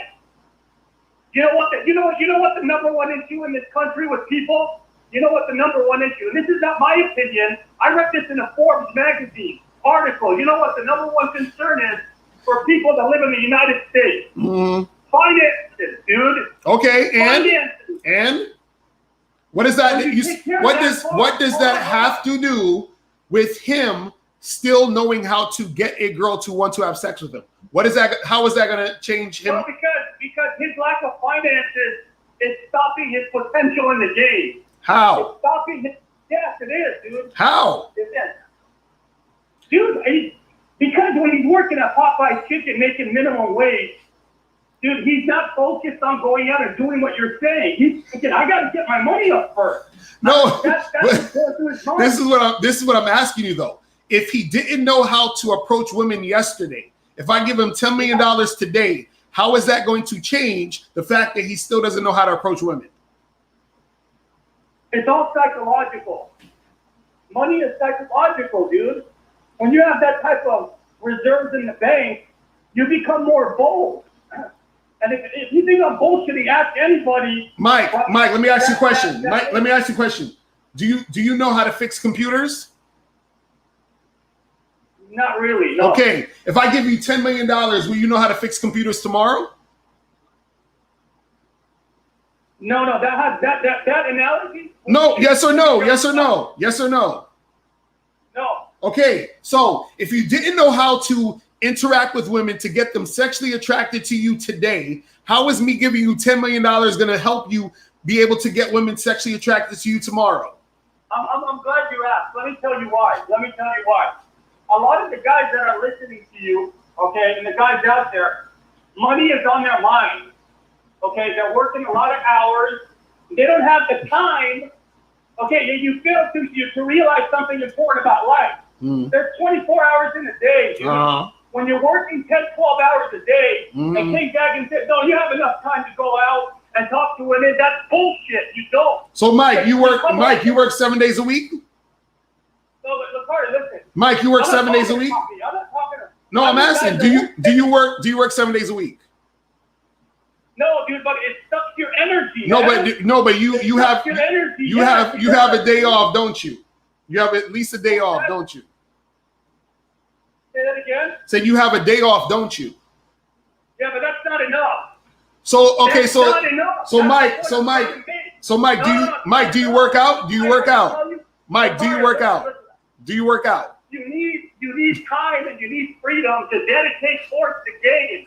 You need a lot of time and a lot of freedom. So Mike, how? So explain to me how guys who are working at Walmart have women. How they get a bunch of chicks they fuck with? One girlfriend, dude. No, I know dudes who work at Walmart who's fucking multiple women. I know dudes who are working at fucking McDonald's fucking multiple women. You understand what I'm saying? How are they doing this? I don't need those, dude. I don't need those. No, listen. Here's the thing. You can get it both ways, okay? I'm not saying you can't get it the other way, right? But if you want to scale the game to a big level, because you're talking about, you're talking about a guy building a rotation of many women. That's what you're trying to do here, right? Okay. If you want to scale the game to 100 women plus, like you did, or like in a year, you gotta have time and freedom on your hands, dude, at some level. If you're working 12 hours a day, where's the time to go out and approach 25 women, dude? Well, a lot of people work 8 hours a day, 5 days a week, so they got the whole weekend. No, they don't, dude, because they're tired on the weekend, that they're worried about bills. See, a lot of it. Like, you got a million excuses, bro. You got a million excuses, my dude. You got a million excuses. It's not excuses, Mario. It's not. It's an excuse. It's not, because pull the guys on the live stream right now. Okay, and a lot of them are stressed out financially, and if you put a lot of money into their hands, they're gonna have a different energy in life. It's not an excuse, dude. You're avoiding that issue. You are avoiding it. What's the issue? That's what I'm saying. What I'm saying is, how does having so Mike, let's go with your narrative for a second. We put $10 million in these dudes' hands, right? They're like, cool, I ain't gotta go to work. I could just chill and I can go out and I can cold approach some women, right? Okay, cool. Now the guy goes and he approaches women, right? How is him having the $10 million gonna help him get over his approach anxiety? How is him having $10 million gonna teach him how to flirt with girls and build sexual attention? He's got to work on his game. Okay, so then what does the money have to do with it? Well, no, dude, it has a lot to do with it, dude. It has a lot to do with it, man. I just told you, a lot of people are psychologically, there's healthy breaks in their mindset because of lack of finances, dude. It affects your mindset. If you have $10 million, you can take if the guy's in LA, he can dip out to Miami in a moment's notice with the right energy and go out and cold approach in Miami. If he's working at Walmart, you can't do that. It gives you options, dude. So I don't know, man. I think you're missing this very important point. AMS talks about it. Except as Cole talks about it. All the dating coaches talk about it, except you. You're the only one, Mario. You're the only one. But it's all good, man. It's all good. Oh dude. my You're the goodness. Oh my God. You're the only. You're Wait, the only one. Do you realize? I find it funny that you're the only one that has a difference of opinion. I know because I'm the one who got fucking game. That's why. You see what I'm saying? That's why I talking that shit. Like you talking. On the car, you have money too, bro. You're making good money on bro. Didn't I tell you guys that I used to live at home with my mom, broke, and I was still smashing chicks? Okay. Well, you were doing that back then. Okay, but what kind of quality did you have bringing girls back to your mom's place, dude? What do you mean? How comfortable were the women? How comfortable were the women? Oh, they was real comfortable. They was real comfortable. They was real comfortable. No, they weren't that comfortable, dude. Yes, they were. Nice if you had, they were real comfortable. Because they were real comfortable. They shook my mom's hand, and we got it popping. I think Mike's phone cut off. Oh man.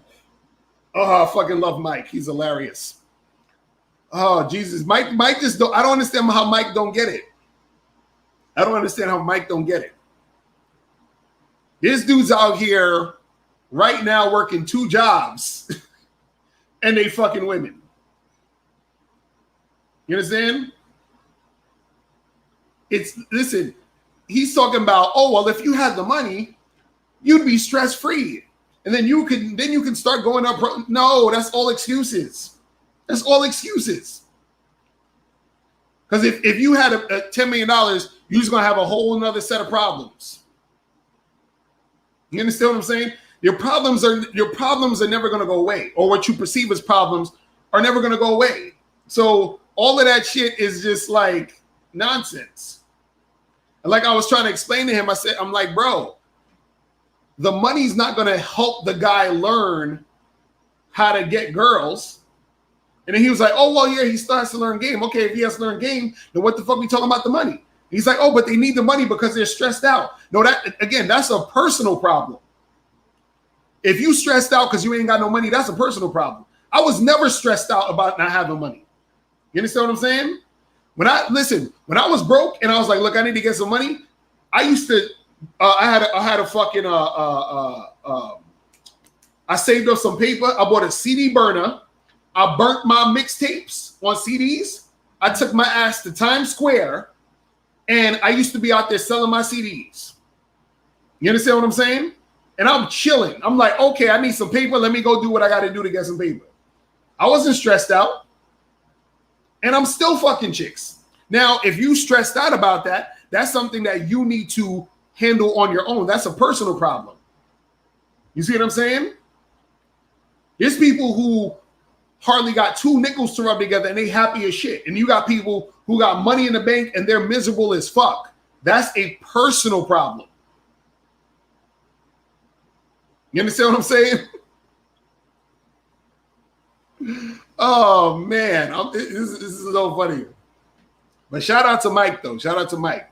I just hope he gets it. I hope he gets it one day. I hope he gets it one day. You say you missed them days of niggas selling CDs? I was one of them dudes. I used to spit fucking fake freestyles to chicks when I was selling CDs and shit. I'll be like, yo, this is a freestyle, but it'll be some shit I wrote. Gas the girl head up and shit. You know what I'm saying? I remember I used to go on I used to meet chicks when I would sell CDs, and then I would go on dates with them like later on that night. I'd be like, yo, let's hang out tonight. Get their number, hit them up right after I finish selling CDs. You understand what I'm saying?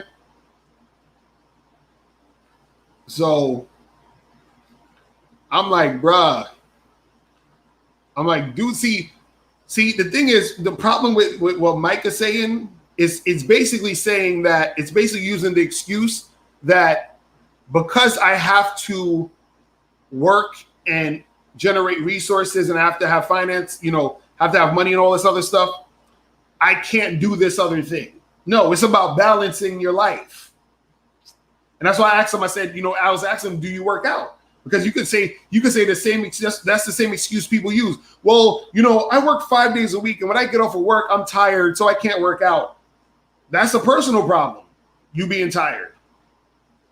See, if you want something bad enough, you will figure out a way to get it. You figure out a way to do it. You understand? If you want something bad enough, you will figure out a way. You understand what I'm saying? You'll figure it out. Exactly, Jonah X. He don't want it that bad.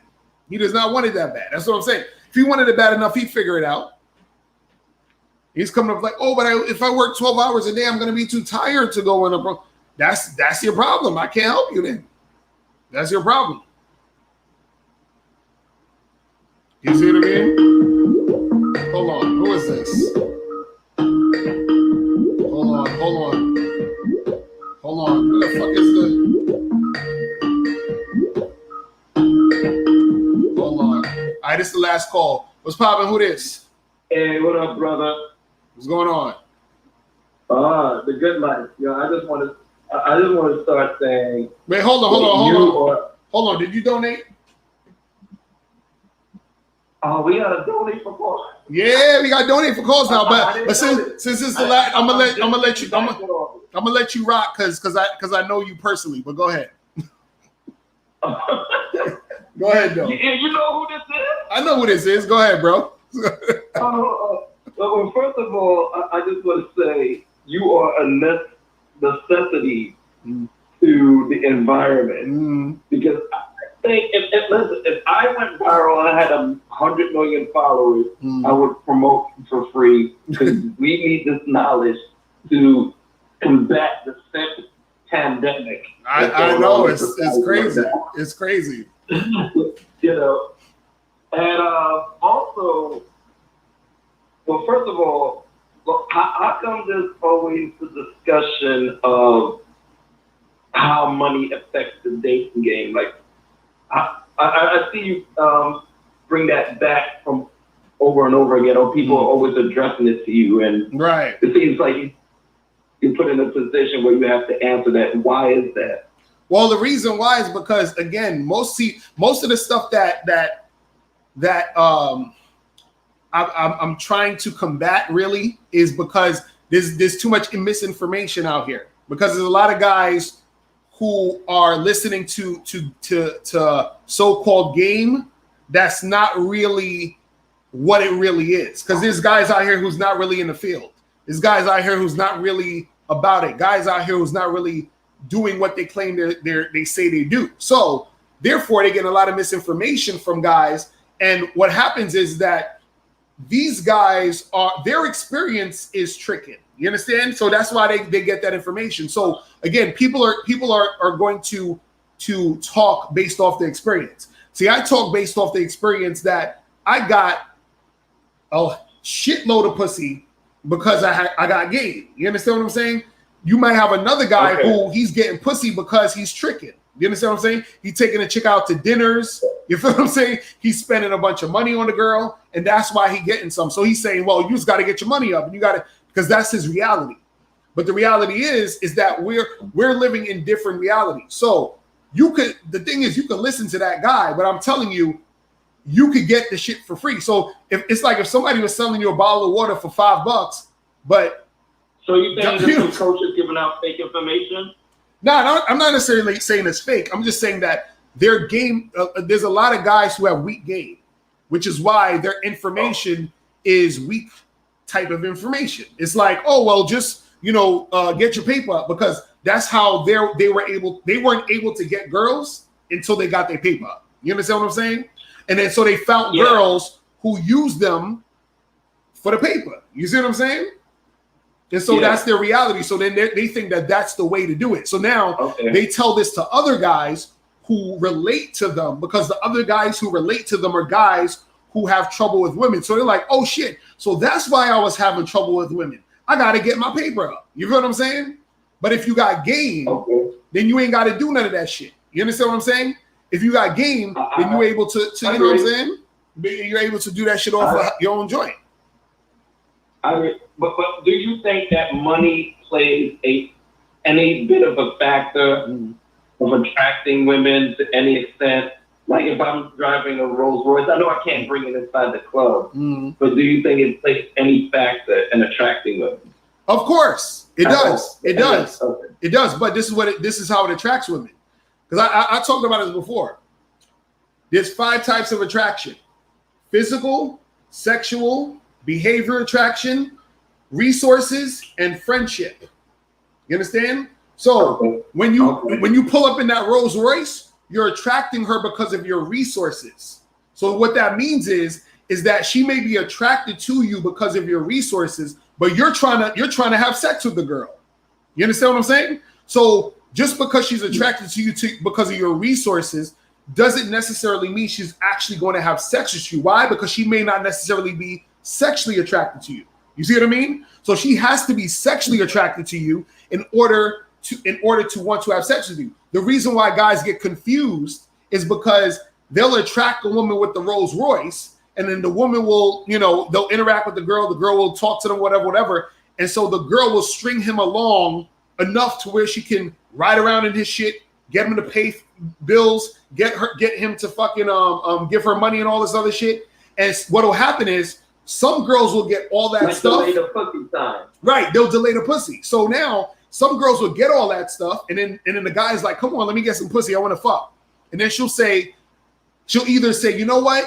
I don't really feel the vibe between us. I think we should just be friends." So now she basically played him because he used all his resources with her to try to get sex, and she curbed him. But then you have some women, because they want to keep getting resources, they trade the pussy for the resource. So the guy thinks he's getting the girl because of his, money and all that other shit, but he's just basically getting a hoe. You understand? He's getting a chick who's hoeing herself out to keep the resources coming. So what I'm saying is that that's the part money plays in the game, is that they're attracted to your money because they want to use you and utilize you for the resource. It's just like this. Let's say, for example, you had a girl. Like, think about a girl you're just totally not attracted to. You're like, I wouldn't even fuck that chick with somebody else's dick. You understand what I'm saying? But imagine that type of girl.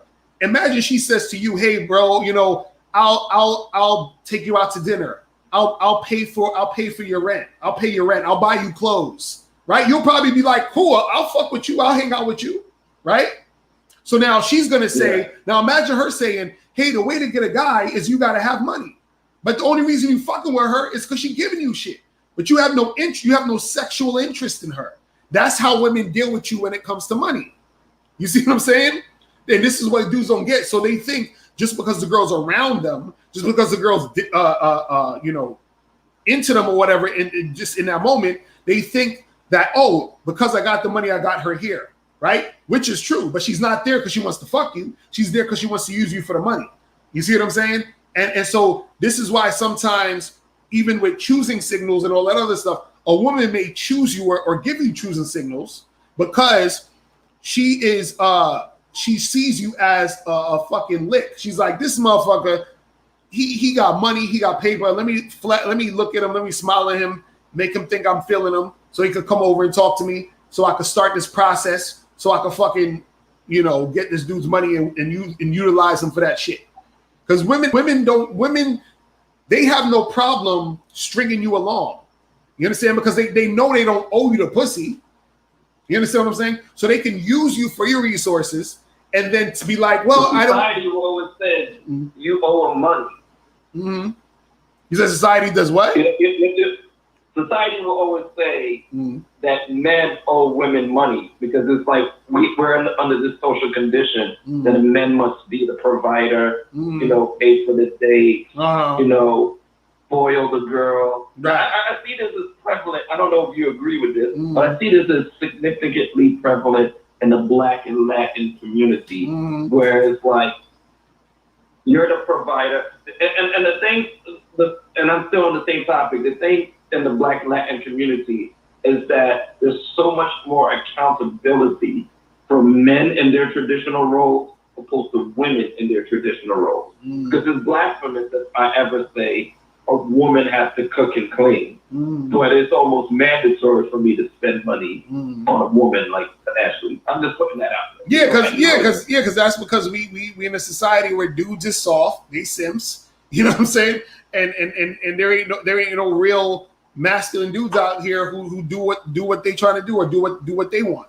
You understand what I'm saying? A lot of these guys out here, they come up thinking that their worth is because imagine I've said this before. Why is it that we have to put out money, do all this other extra shit, but the chick ain't got to do nothing? You understand what I'm saying? She's got to be cute and you see what I mean? So it's bullshit. It's bullshit. So a lot of these dudes, again, because their experience is they only got girls once they got paper. You feel what I'm saying? Once they got money, that's their idea of how to get girls. You know what I'm saying? Because even what was that song? I think it was from years ago from was it Mike Jones? I think where he said, "When I was broke, chicks ain't want me. Now I got dough, hoes all on me." You understand what I'm saying? So dudes are like that. They're like, "Oh, when I was broke, chicks ain't want to fuck with me, but now that I got paper, chicks want to fuck with me." So they think, "Oh, well, you got to get money to get women."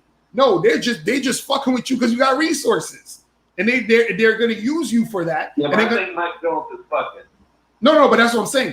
You could fuck. But what I'm saying is that you're getting this. Why I titled the show "A Man with Money is Never, the first choice." So she fucks you, but she gives you the I have to fuck you. Fuck. You understand what I'm saying? You see what I mean? It's a different type of sex. What's the difference of I want to fuck you? Fuck? Exactly. So most of these guys don't get women that want to fuck them. They get women that fuck them out of obligation. And obligation pussy is the worst pussy to ever get. You understand what I'm saying? Yeah. It's lazy sex. She's not into you, so she's not stimulated or climax or likely to climax as much. Right. So it's just like it's very limited sex.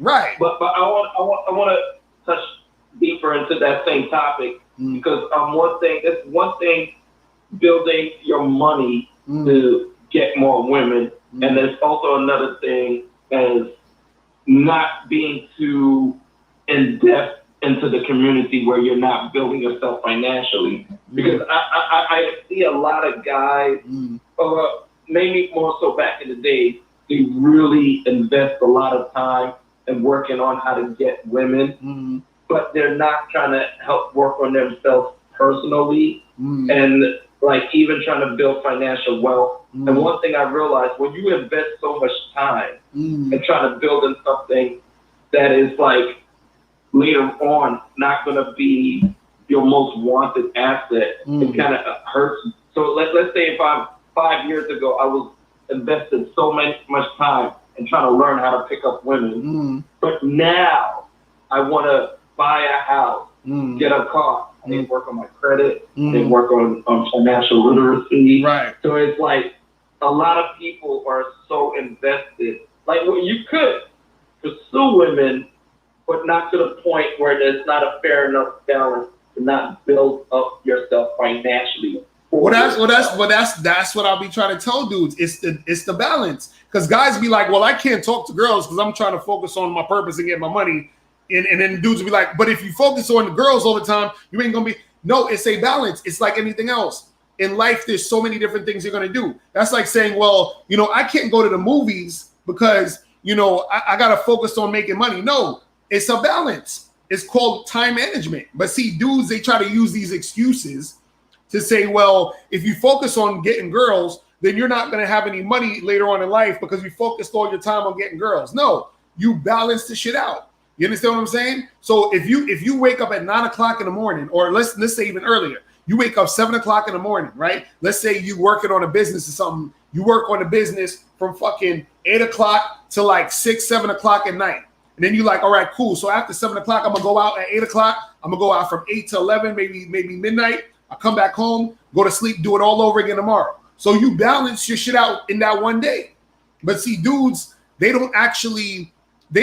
guys don't really want to make it happen because they don't want it bad enough and they don't want to do the work that it takes. And so they come up with all these excuses. bad enough. They don't want to be able to get the type of woman they want. They don't want to actually get women bad enough, because if they did, they would figure out a way to do that and do everything else. You understand what I'm saying?